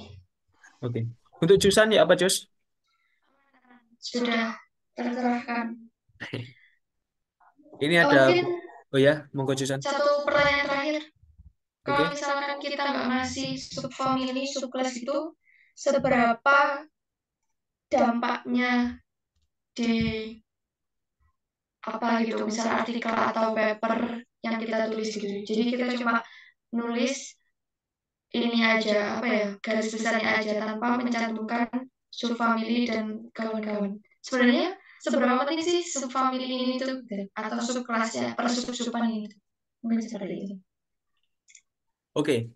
Jadi dalam menulis taksonomi atau pengelompokan ini kembali lagi dasarnya adalah kehati-hatian saja, begitu. Nah, kalau semisal kita menulis paper atau apa, paling tidak kita mencantumkan yang umum, begitu. Yang umum itu apa? Nah, paling tidak adalah kingdom, phylum, kelas, ordo, family, genus, spesies. Kalau tidak ada subnya pun itu tidak ada masalah. Kecuali katakan kamu ini ngomong tentang strain, tapi kamu nggak nyebutkan strainnya itu apa ya ngaco. Artinya dia masuk ke subspesies kan, gitu loh. Harusnya kamu tambahkan itu subspesies itu apa dulu seperti itu. Apa dia varian apa minimal gitu kan? Ada varian, ada apa kan gitu. Nah itu kan masuk pada tingkatan yang lebih kecil daripada spesies. Kayak gitu. Itu kehati-hatian saja sebenarnya. Cuma cuma terkadang ada yang sudah umum apa gitu ya. Oh nggak usah dimasukkan kingdom lah apa. Ya sudah katakan dia langsung masuk ke kelas gitu. Tidak ada masalah yang seperti itu. Gitu karena kita apa asumsinya kita sudah tahu yang di atas atasnya gitu. Tapi minimal itu harusnya kita cantumkan yang umum itu apa yang perlu diketahui. Begitu. Katakan nggak mau nyantumkan suku karena ini opsional ya nggak ada masalah. Gitu loh. Lawang suku ini aja opsional. Begitu loh. Nah, super, dan lain sebagainya itu opsional. Tapi terkadang ada penciri yang sangat kuat. Seperti katakan vertebrate tadi, vertebrata tadi. Vertebrata itu dia subfilum. Dia penciri yang sangat kuat sekali. Gitu loh. Kalau misal kamu ngomong chordata saja, chordata ini ada yang dia nggak punya vertebrata. Tapi kalau kamu ngomong vertebrata, maka subfilum vertebrata, maka clear sudah di situ bahwasanya ini bertulang belakang. Nah, kalau semisal ada penciri yang seperti itu saran saya dimasukkan. Gitu loh. Ada tingkatan khusus yang dia punya penciri yang sangat signifikan, penting, itu mending dimasukkan. Kalau saran saya seperti itu. Nah, kalau semisal pun, nah kayak gini tadi, ini kan dia tidak mencantumkan sub-subnya kan, dia cuma mencantumkan ini saja, apa mencantumkan kingdom, phylum, class, order, family, genus, ya nggak ada masalah sebenarnya. Tapi kalau mau lebih bagus, di sini katakan kamu ngomong chordata, ini karena dia punya vertebrata ya agak salah sebenarnya. Harusnya kamu bikin subfilum, baru dia bilang vertebrata, apa punya tulang belakang seperti itu. Itu kataku sih. Terima kasih Pak Hasan atas informasinya cukup sudah sangat menjawab. Terima kasih. Mungkin selanjutnya ada pertanyaan dari Alfi Harahap. Siap. Adakah hubungan antara jarak genetik dengan perbedaan tingkat dalam taksonomi? Gitu. Oke, ini artinya yang saya tangkap dari pertanyaan Alfi ya. Ini lebih pada filogenetik begitu ya, hubungan antara jarak genetik dengan perbedaan tingkat dalam taksonomi. Kalau semisal kita bicara tentang taksonomi dari sudut pandang kuantitas tadi, ini kan sebenarnya sangat menggambarkan bahwasanya yang saya bicarakan itu adalah filogenetik begitu ya. Nah, artinya filogenetik yang terbentuk, tapi walaupun sebenarnya penentuan spesies itu kan sangat banyak sekali ya. Ada bahkan sekitar 37 apa ya, kalau nggak salah, salah ingat konsep gitu ya. Ada yang memisahkan spesies itu dari lingkungan, ada yang apa membedakan spesies itu dari apa dari tingkah laku, ada yang dari morfologi, yang paling umum morfologi ini kan. Kemudian genetik, genetik pun dia ada yang genetik asli sequence begitu ya. Ada yang dia masuknya kromosom dan lain sebagainya kan banyak sekali konsep spesies. Kita mungkin akan bahas di lain waktu gitu ya. Konsep spesies ini sangat beragam sekali seperti itu. Nah, tapi kalau misal dari genetik yang sequence gitu ya, yang spesifik sequence lalu kemudian dibentuk kan ya bisa saja di kromosom, tapi mungkin kita akan spesifikkan saja ke sequence yang lebih saya kuasai gitu ya. Nah, itu maka ya ada jarak genetik. Artinya kan mix ini dan cephalopidomorphi ini kan pasti jarak genetiknya tidak sejauh kalau mix ini ke kondrosites. Seperti itu kalau dari genetik. Nah, ini jarak genetik akhirnya mempengaruhi klasifikasinya seperti ini. Begitu. Makanya kemudian kita mendapati ini apa mendapati bagan ikan modern ini tadi itu kan dari situ. Begitu. Kita mendapati banyak sekali untuk ikan-ikan ini yang kemudian saya bilang tadi pengklasifikasiannya akhirnya terpengaruh oleh ini. Lalu kemudian kalau bicara tentang genetik ini apakah bisa merevisi ini apa merevisi si pengelompokan atau taksonomi itu sebenarnya terjadi di kayak saya akan cerita sedikit tentang ikan tuna ini. Nah, ikan tuna ini sebenarnya pada subordus Combroidei dia ada 6. Ini sebenarnya saya sudah pernah bilang ke Alfi ya, tapi untuk di forum ini saya ulangi lagi begitu ya. Nah, subordus Combroidei ini sebenarnya dia ada 6 anggota begitu. Yang pertama ini adalah tuna-tunaan ini sendiri. Lalu kemudian ikan layur tadi, ya, tatang turi itu tadi. Lalu kemudian ada juga ikan gimplide atau gindara. Kita akan sambil buka Google saja ya, teman-teman, supaya enak gitu ya. Nah ini eskolar ini, oh, hey. Nah ini ikan gindara, gitu, ikan setan kalau dibilang karena hitam, begitu ya. Gak tahu ya, mungkin agak rasis, tapi ini memang penyebutan nama lokal ini ikan setan begitu. Saya nggak ngomong saya putih, saya pun juga hitam gitu. Cuma memang di Jawa ini kalau misal ikan warnanya hitam, nggak cuma gindara saja, tapi ikan warnanya hitam biasanya dipanggil ikan setan.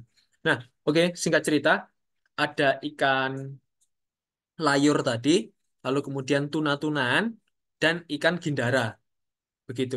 Lalu kemudian ditambah ikan layang, apa layar. Ikan layar itu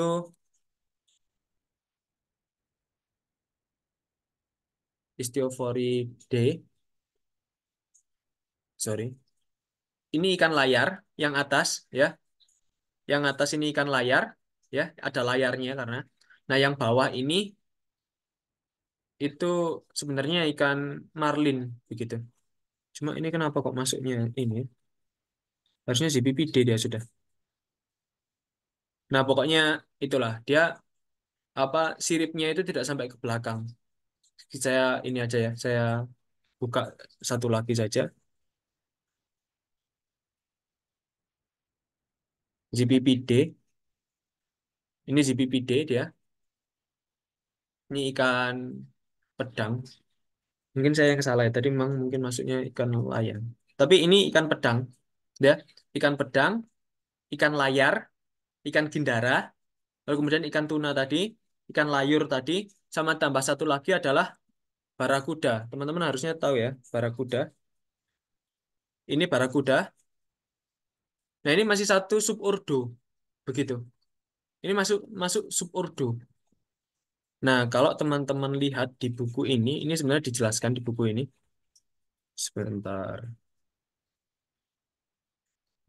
Istio, Ori. Nah, ini dia.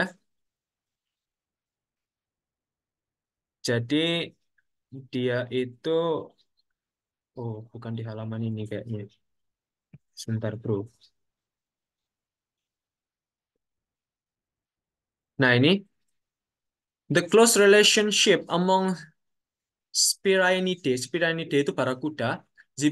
Zipiidae itu dia ikan pedang. Dan Istiophoridae is suggested by several molecular studies including one of the alternative phylogenes of Colid. Jadi dia berdasarkan filogenetik begitu.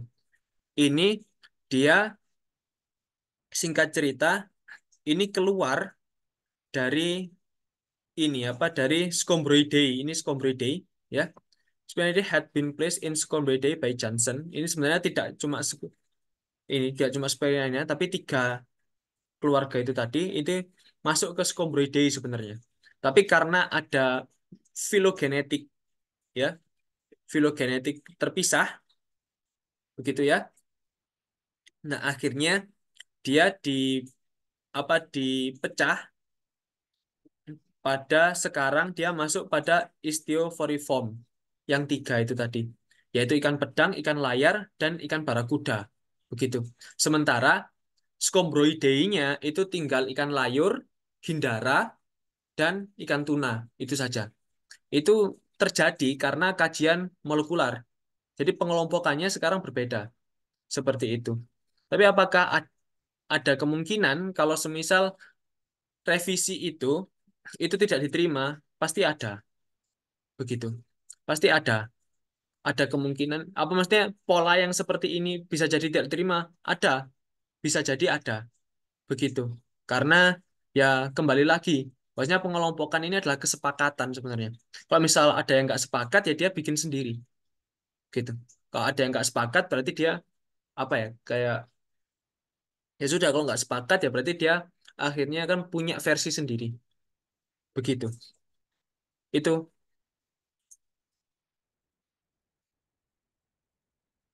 apakah ada hubungan kuantitatif ini dilanjutkan ya, Alfi?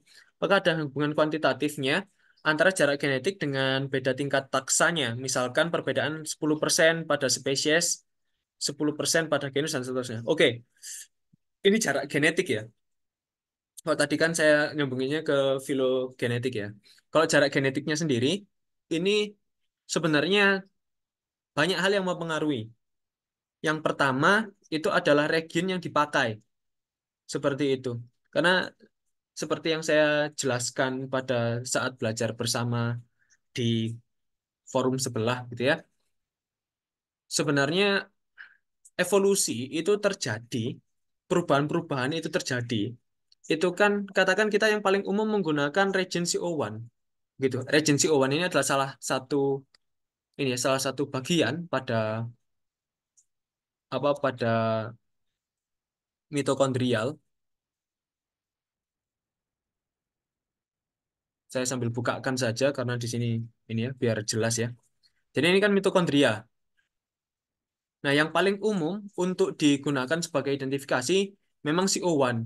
Begitu. CO1 ini ada di sini. Ada di sini, ya kan?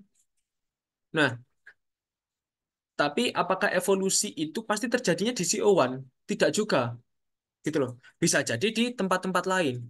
Karena apa? Karena evolusi ini konsepnya adalah seleksi alam. Seleksi alam tidak melihat region mana yang bermutasi. Seperti itu. Jadi terkadang bisa jadi satu region itu dia lebih conserve pada salah satu taksa dibandingkan region yang lain. Itu sangat memungkinkan. Seperti itu. sehingga jarak genetiknya pun juga akan ber apa ya akan terpengaruhi. Walaupun sebenarnya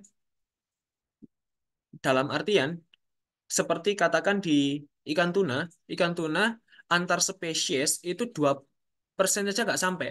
Dia cuma ada satu atau dua apa maksudnya sorry sorry ya kurang dari 10 bahasa dari 655 bahasa hanya 10 bahasa aja itu sudah beda spesies dia nggak sampai 2%. Padahal ikan-ikan lain itu sampai 2%. Begitu. Kan umumnya kalau semisal perbedaan spesies itu 2% kan. Umumnya begitu. Tapi ternyata di 2 sampai 3%. Tapi ternyata di ikan itu tidak seperti itu. Kayak gitu. Bahkan yang saya dengar itu ada kodok yang kemudian perbedaan genusnya kalau nggak salah atau spesiesnya ya. Itu sorry sorry, perbedaan spesiesnya seingat saya. Perbedaan spesiesnya itu dia mintanya 13%. Artinya kan beda gitu loh. Dalam artian bisa jadi mutasinya ini itu apa ya?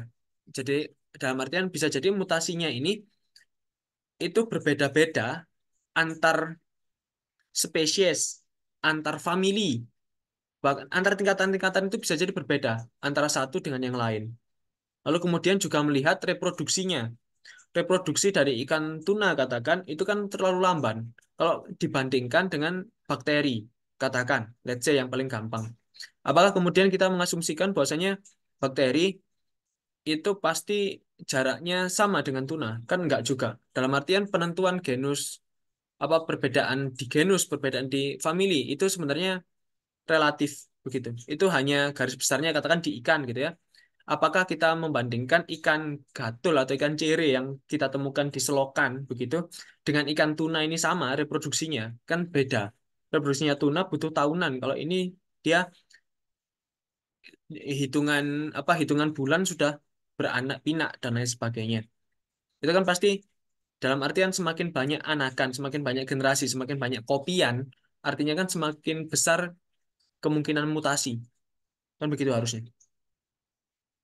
Nah itu. Jadi dia beda-beda begitu. Tidak bisa kita tentukan bahwasanya oh kalau semisal dia sekian persen ini pasti sudah dia beda genus. Itu juga tidak begitu.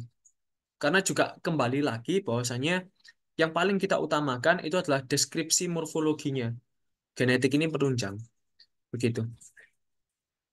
Seperti itu sih kalau kata saya. Apa diterima Mas Alfi?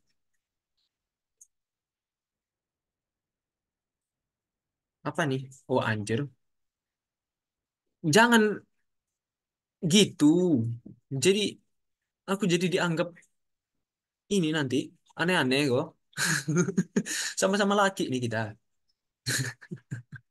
Mohon disadari.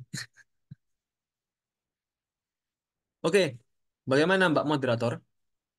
Mas Alfi sudah ini sepertinya. Wah, partisipannya berkurang. Desi sudah keluar. Oke, ada yang ditanyakan lagi? Resang mungkin? Ya mungkin. Oh iya, iya Sang, monggo. Ya Mas, izin tanya. Oke, Berarti oke. kalau kayak penjelasan yang sebelumnya itu berarti bisa jadi kalau ketika kita buat pohon filogenetiknya menggunakan misalnya yang tadi pakai CO1, terus dibandingkan filogenetik pakai misalnya wild body yang keseluruhan itu berarti bisa jadi hasilnya nanti bisa beda gitu ya Mas. Bisa, bisa beda gitu. Tapi bedanya kemungkinan ya nggak ngaco-ngaco banget gitu loh. Cuma apa ya, dalam artian kalau misal sama, ini asumsinya kan dia masih ada artinya dia kesama artinya gini, sangat sulit maksudnya sangat kecil kemungkinan satu organisme itu ini kalau dari yang saya pahami ya, ini bisa jadi di debat, tapi kemungkinannya harusnya kecil organisme yang berbeda nenek moyang itu mengembangkan genetik yang sama. Kalau morfologi yang sama, mungkin. Tapi kalau genetik itu agak susah. Kan agak susah, memang susah sekali gitu loh. Jadi harusnya dia tidak sengaco itu kalaupun dia whole genome begitu. Yang bikin kacau biasanya adalah missing gap. Kalau misal kita sequence-nya itu ada bolong-bolong, itu bisa jadi kacau pasti. Lalu kemudian juga kalau semisal ini apa data pembanding kita itu yang kemudian dia ada insersi, delesi dan lain sebagainya. Ada frame shift di situ. Itu juga kacau nanti dan lain sebagainya. Kayak gitu sih Sang kalau kataku ya. Kalau sepemahamanku.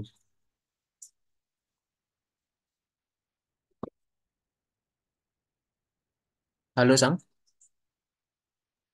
Ya Mas, paham, paham. Oke oke. Apa ada feedback?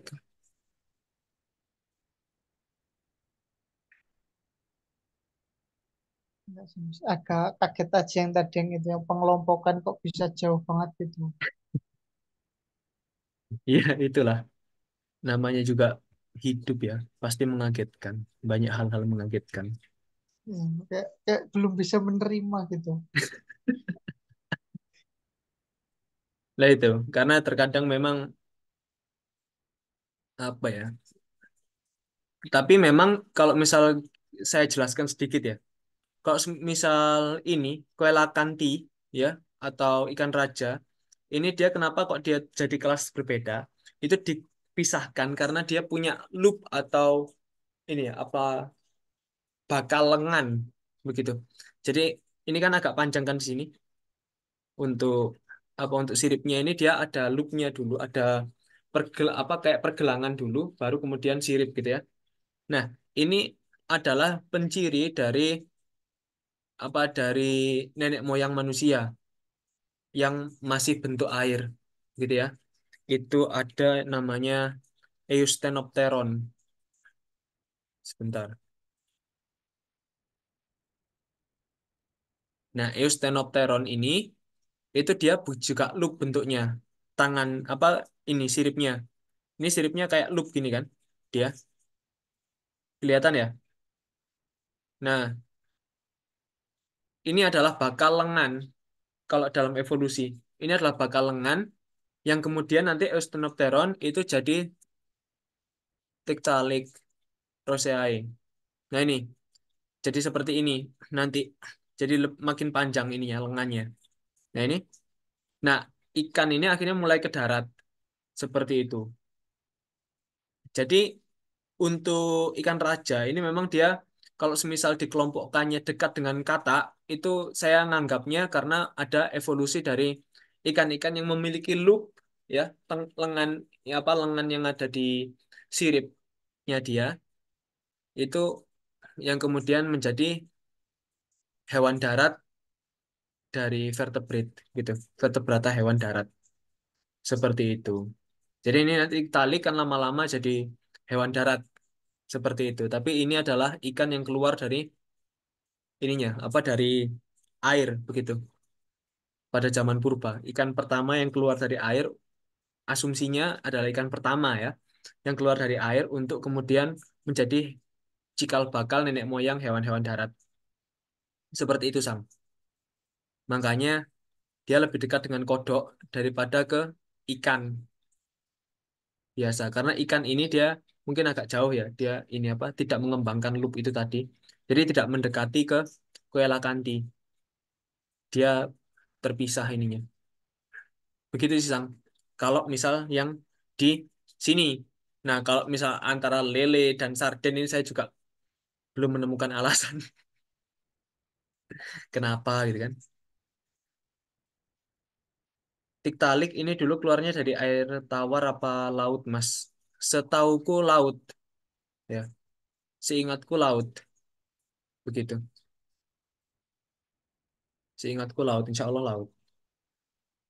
Karena pada saat itu laut itu dia mengalami penurunan oksigen yang besar begitu. Karena juga banyak perkembangan. Jadi hewan kan istilahnya hewan kan semua di air semua gitu loh. Lalu kemudian ada peristiwa apa saya lupa. Nah, itu nanti oksigennya itu turun. Akhirnya ada inisiatif dari Tiktaalik ini untuk keluar mengambil oksigen di luar seperti itu. Seingat saya laut Tiktaalik itu.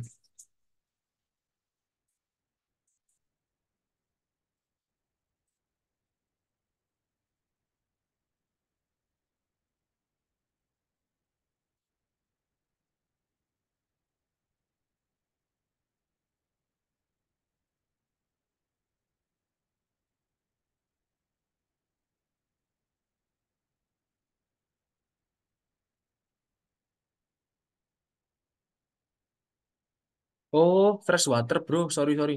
Salah gua. Ini means large freshwater fish. Dia kayaknya freshwater ini. Tapi nanti kita akan baca lagi ya. Nanti saya coba pelajari lagi. Freshwater ternyata. Oh iya ini. Dia, oh ini rotifer, bro. Bukan, bro. Iya, kayaknya freshwater. Sorry, sorry. Menarik. Ya itu, ikan. Makanya kalau teman-teman ini apa diberikan dan kataku Indonesia pun nggak kurang-kurang jenis ikannya. Begitu. Dan ikan itu secara taksonomi, kalau teman-teman mau masuk ke dunia taksonomi, gitu ya, ikan itu banyak sekali yang bisa direvisi, begitu.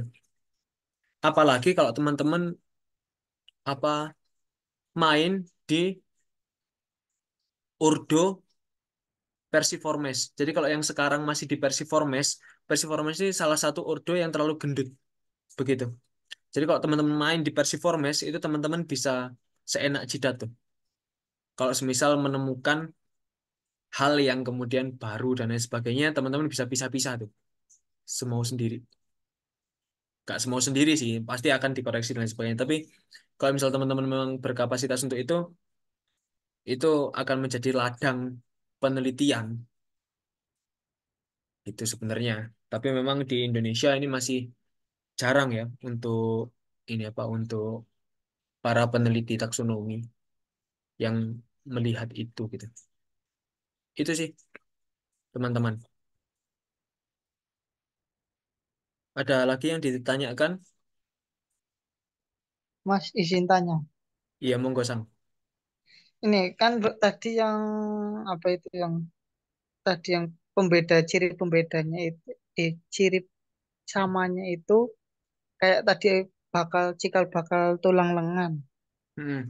Nah, berarti apakah ada kemungkinan eh, hewan itu di apa ya kayak yang lele sama ikan sarden itu diklasifikasikan mirip atau dekat itu mungkin karena bentuk organ dalamnya gitu yang sama mungkin bentuk hatinya atau cara pencernaannya gitu. Jadi mungkin dianggap lebih dekat dari sisi-sisi yang ada di organ dalamnya gitu. Oke, aku paham. Ini jadi ini apa? Tadi sebenarnya sempat tak singgung sedikit. Jadi sebenarnya evolusi itu dia kan perubahan gitu ya. Perubahan yang terjadi dari generasi ke generasi, lalu kemudian diseleksi oleh alam. Mana yang survive, oke, kan gitu. Nah, terkadang yang survive ini mengembangkan karakter yang sama dengan hewan lain, begitu. Nah, kalau dalam hal ini, katakan lele, kita lihat harusnya, menurut saya, lele itu dia yang ngelompok lah sama gurame, sama arwana, karena kan sama-sama punya pernafasan tambahan, gitu kan, katakan. Nah, tapi bisa jadi, ini skenario yang kemudian ada di imajinasi saya, begitu ya. Bisa jadi untuk ikan-ikan yang punya pernafasan tambahan ini adalah ikan-ikan yang memang dia tidak satu nenek moyang, tapi kemudian mengembangkan karakter yang sama. Itu namanya karakter analog, begitu. Yaitu adalah pernafasan tambahan. Karena kebetulan lingkungan yang kemudian dia minim oksigen itu bisa menjadi tempat dia hidup atau survive kayak gitu. Jadi kalau kita hari ini lihat harusnya dia mirip loh sama ikan ini. Nah, bisa jadi itu adalah karakter analog, karakter yang kemudian dikembangkan bersama karena dia ada di tekanan lingkungan yang sama. Itu saja sebenarnya. Atau menempati niche yang sama. Itu saja sebenarnya. Tapi secara nenek moyang ternyata memang berbeda. Bisa jadi memang lele itu memang satu nenek moyang dengan sarden dulunya, gitu loh. Cuma sarden ini dia ke laut, lele ini dia ke rawa. Sehingga sarden ini dia yang dikembangkan itu adalah sisik, lalu kemudian apa untuk duri-duri tipis dan sebagainya. Sementara si lele itu mengembangkan penafasan tambahan, lalu kemudian supaya dia tidak ini apa, supaya dia tidak mudah ditangkap, dia akhirnya mengembangkan ini mekanisme lendir tanpa sisik, gitu kan, dia tubuhnya dan sebagainya. Kayak gitu. Jadi bisa jadi berbeda memang. Lalu kemudian kita anggap sama sekarang, gitu. Itu namanya karakter analog, gitu. Kalau karakter homolog itu dia memang dari satu ini yang sama, apa satu nenek moyang yang sama, kayak gitu.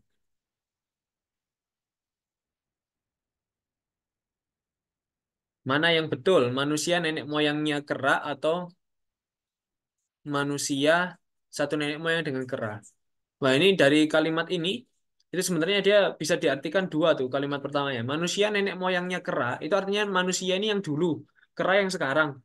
Atau manusia tuh loh, dia nenek moyangnya itu kera. Atau ya apa ini maksudnya? Tapi saya tahu lah maksudnya ya untuk Alfi. Nah, yang betul dia pernah ada pada titik yang sama.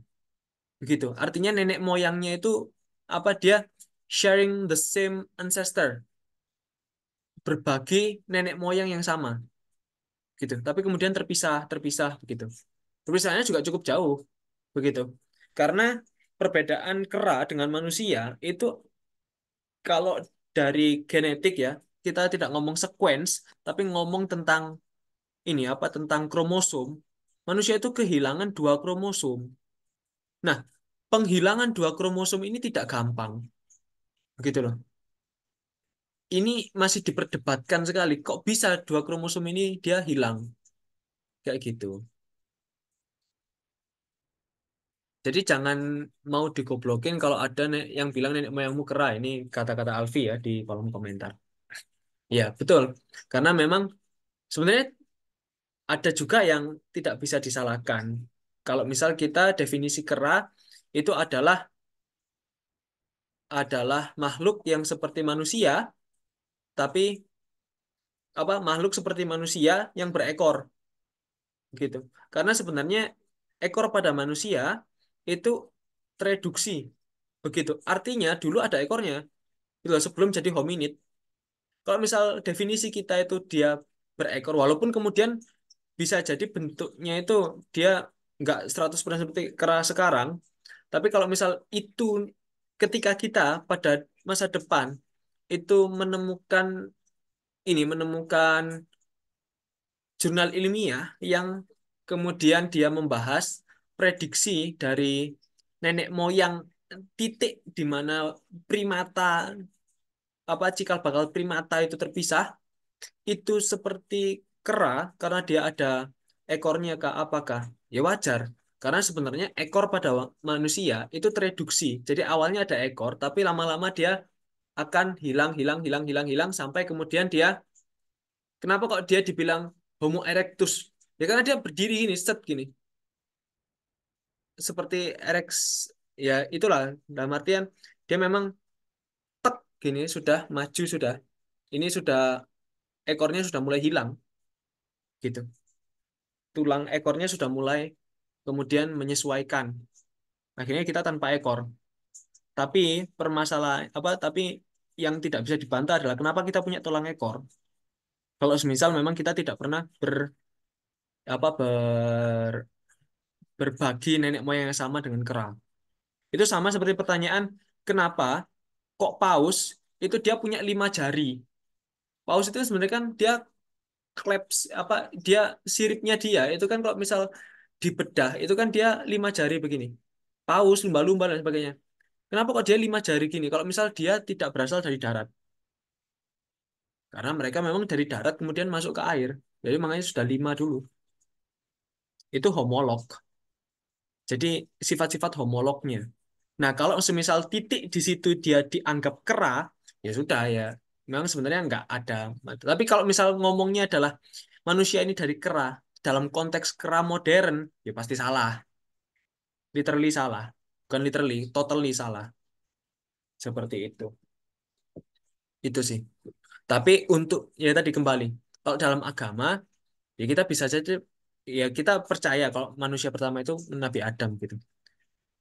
Nah, kalau dalam asumsi saya, asumsi ini ya, dari keterbatasan ilmu saya, ya memang manusia ini dia ada campur tangan Tuhan, begitu. Ada campur tangan bukan apa campur tangan yang Maha Esa, gitu. Mungkin ya, ini tapi ini tidak bisa dibuktikan secara ilmiah, tapi dalam kepercayaan bisa jadi seperti itu. Karena apa? Karena hilangnya 2 kromosom itu adalah apa ya? Adalah penghilangan yang sangat aneh, begitu. Sangat aneh, sulit untuk kemudian diprediksi secara pasti itu apa. Seperti itu sih. Itu dari saya mungkin. Gitu nggak, Vi? Terus, Sang, ada tanggapan, Sang? Ada Mas. Ya apa, ya apa? Kalau kalau nggak tahu dari penjelasan Mas Hasan, aku jadi kayak mungkin gini, mungkin manusia itu bisa aja dari kera memang iya, tapi waktu dilahirkan atau waktu awal keluar itu sebenarnya manusia ini kayak bentuk dari mutasi yang ekstrim gitu loh Mas. Jadi Mm-mm. tiba-tiba si apa kromosomnya ini hilang 2. Tapi secara kebetulan manusia malah bisa bertahan sampai sekarang gitu. Iya, nah, bisa jadi seperti itu. Cuma kan kita kan terlalu, apa ya, terlalu abstrak untuk kemudian, ya kita mau ngecek ya apa? Apakah ada mesin waktu untuk ngecek itu? Nah, kalau ada mesin waktu kita berangkat nih sekarang gitu loh. Karena kita nggak bisa pastikan 2 kromosom ini kira-kira jadi apa gitu. Karena sampai sekarang setahu saya kehilangan 2 kromosom ini itu masih menjadi perdebatan yang sangat panjang begitu yang tidak disepakati. Ada yang bilang apa dia trans translokasi atau dan sebagainya apa trans apa ya kok lupa saya ya. Itu namanya trans apa gitu lupa saya. Ada teorinya. Cuma itu pun juga dibantah gitu loh, membantah dan sebagainya. Itu banyak hal yang kita tidak ketahui. Karena apa? Karena sebenarnya kekurangan kita adalah bukan kekurangan ya, tapi apa ya limitasi kita atau batasan kita dalam biologi itu adalah karena biologi ini ilmu observasi gitu loh. Biologi ini tidak bisa memprediksikan sebenarnya prediksi yang terlalu akurat seperti fisika. Fisika itu kamu bisa memprediksikan, kimia bisa memprediksikan gitu loh. Fisika itu kamu bisa memprediksikan apakah kemudian apa katakan kamu bikin model pesawat, apakah pesawat ini bisa terbang atau enggak. Itu bisa dijelaskan, bisa diprediksikan dengan ini, bisa memprediksikan masa depan dan sebagainya. Masa depan dari pesawat itu apa ya? Itu sederhananya seperti itu. Tapi biologi kan enggak. Kita belajar evolusi. Kita bisa enggak memastikan manusia 10.000 tahun lagi itu jadi apa kalau misal masih ada? Kan kita nggak bisa. Padahal itu memang ilmu yang kita tahu gitu loh. Nah, pun di masa lalu kita pun juga tidak bisa memastikan. Dinosaurus itu kita cuma bisa mengasumsikan. Dengan apa dinosaurus kita asumsikan? Dengan bahan hewan-hewan yang kita temukan hari ini. Lah, apakah itu relevan? Apakah itu akan 100% sama? Kan itu cuma prediksi saja. Prediksi yang kemudian kita butuh bukti untuk kemudian memastikan memang itu gitu loh. Nah, tapi kalau fisika, kita bisa pastikan nih, gitu loh. Kita bisa pastikan. Oh, memang terjadi. Kita tinggal bikin percobaannya. Oh, terjadinya memang seperti ini. Ya sudah selesai. Tapi kalau misal biologi apa? Karena apa? Karena yang menyeleksi juga alam dan lain sebagainya. Kita cuma ilmu observasi saja. Prediksinya juga tidak selalu benar, gitu loh. Berapa banyak orang yang kemudian memprediksikan T-Rex itu seperti yang di Jurassic Park. Tiba-tiba hari ini T-Rex berbulu. Oh, katakan berbulu. Enggak, dia tidak berbulu. Dia mungkin berbulu tapi sedikit. Oh, dia gini, gitu. Prediksi mana terus akhirnya? Karena terus berdebat dan lain sebagainya. Kan gitu. Dia. Karena apa? Karena kita tidak bisa melihat T-Rex yang hidup asli. Itu seperti apa? Kayak gitu. Cuma ada penemuan-penemuan seperti, oh ini ada bulunya sedikit kalau misal di Microraptor dan sebagainya. Itu yang kemudian jadikan asumsi. Jadi kan tidak bisa memprediksikan akhirnya. Baik ke masa depan maupun ke masa lalu. Prediksi bisa. Cuma untuk pembuktian itu harus observasi. Harus ada apa ya? Ada bukti konkret yang terobservasi. Itu biologi. Gitu. Itu sih kalau kataku. Jadi kembali lagi ya ini ini ilmu apa ya? Ilmiah begitu loh. Ngomong tentang ilmiah. Kalau misal kita percaya pada Nabi Adam ya ini masuknya ke teologi gitu loh. Tapi kalau misal kita masuk ke ranah ilmiah, maka kita nggak bilang Nabi Adam itu nggak ada, tapi proses dan lain sebagainya itu kita tidak bisa jabarkan hari ini, gitu. Atau mungkin karena keterbatasan kita tidak bisa jabarkan hari ini. Itu sih, anjay, gitu. Terus Sang ada tanggapan? Tidak, Mas. Oke, Alfi, Alfi ini for your information teman-teman, Alfi ini dia di kapal, jadi dia nggak tahu sekarang kayaknya sudah di mobil, tapi dia mungkin baterainya juga melemah, jadi dia ini juga di travel, nggak tahu ya. Bekti nggak ada apa-apa. Jusan juga aman ya. Jusan Bekti ada ini Sudah tanggapan? cukup, Kak. Terima kasih. Oke, oke teman-teman, mungkin itu ya. Saya kembalikan ke moderator untuk menutup. Baik, teman-teman. Ini sudah selesai serius, ya? Apa mau dilanjut lagi nanti? Mungkin. Ya, Eh, untuk sesinya mungkin kita habisi sekarang. Kalau mau ngomong-ngomong oke. film setelah ini. Bekti Oke, mungkin ada ini pertanyaan untuk Jusan mungkin habis ini. Mungkin ya, mungkin. Aku gak aman. Oke. oke. Oke, terima kasih teman-teman sudah menyempatkan waktunya untuk hadir. Karena tadi dibuka dengan doa, jadi alangkah baiknya kita tutup dengan doa. Berdoa dapat dimulai.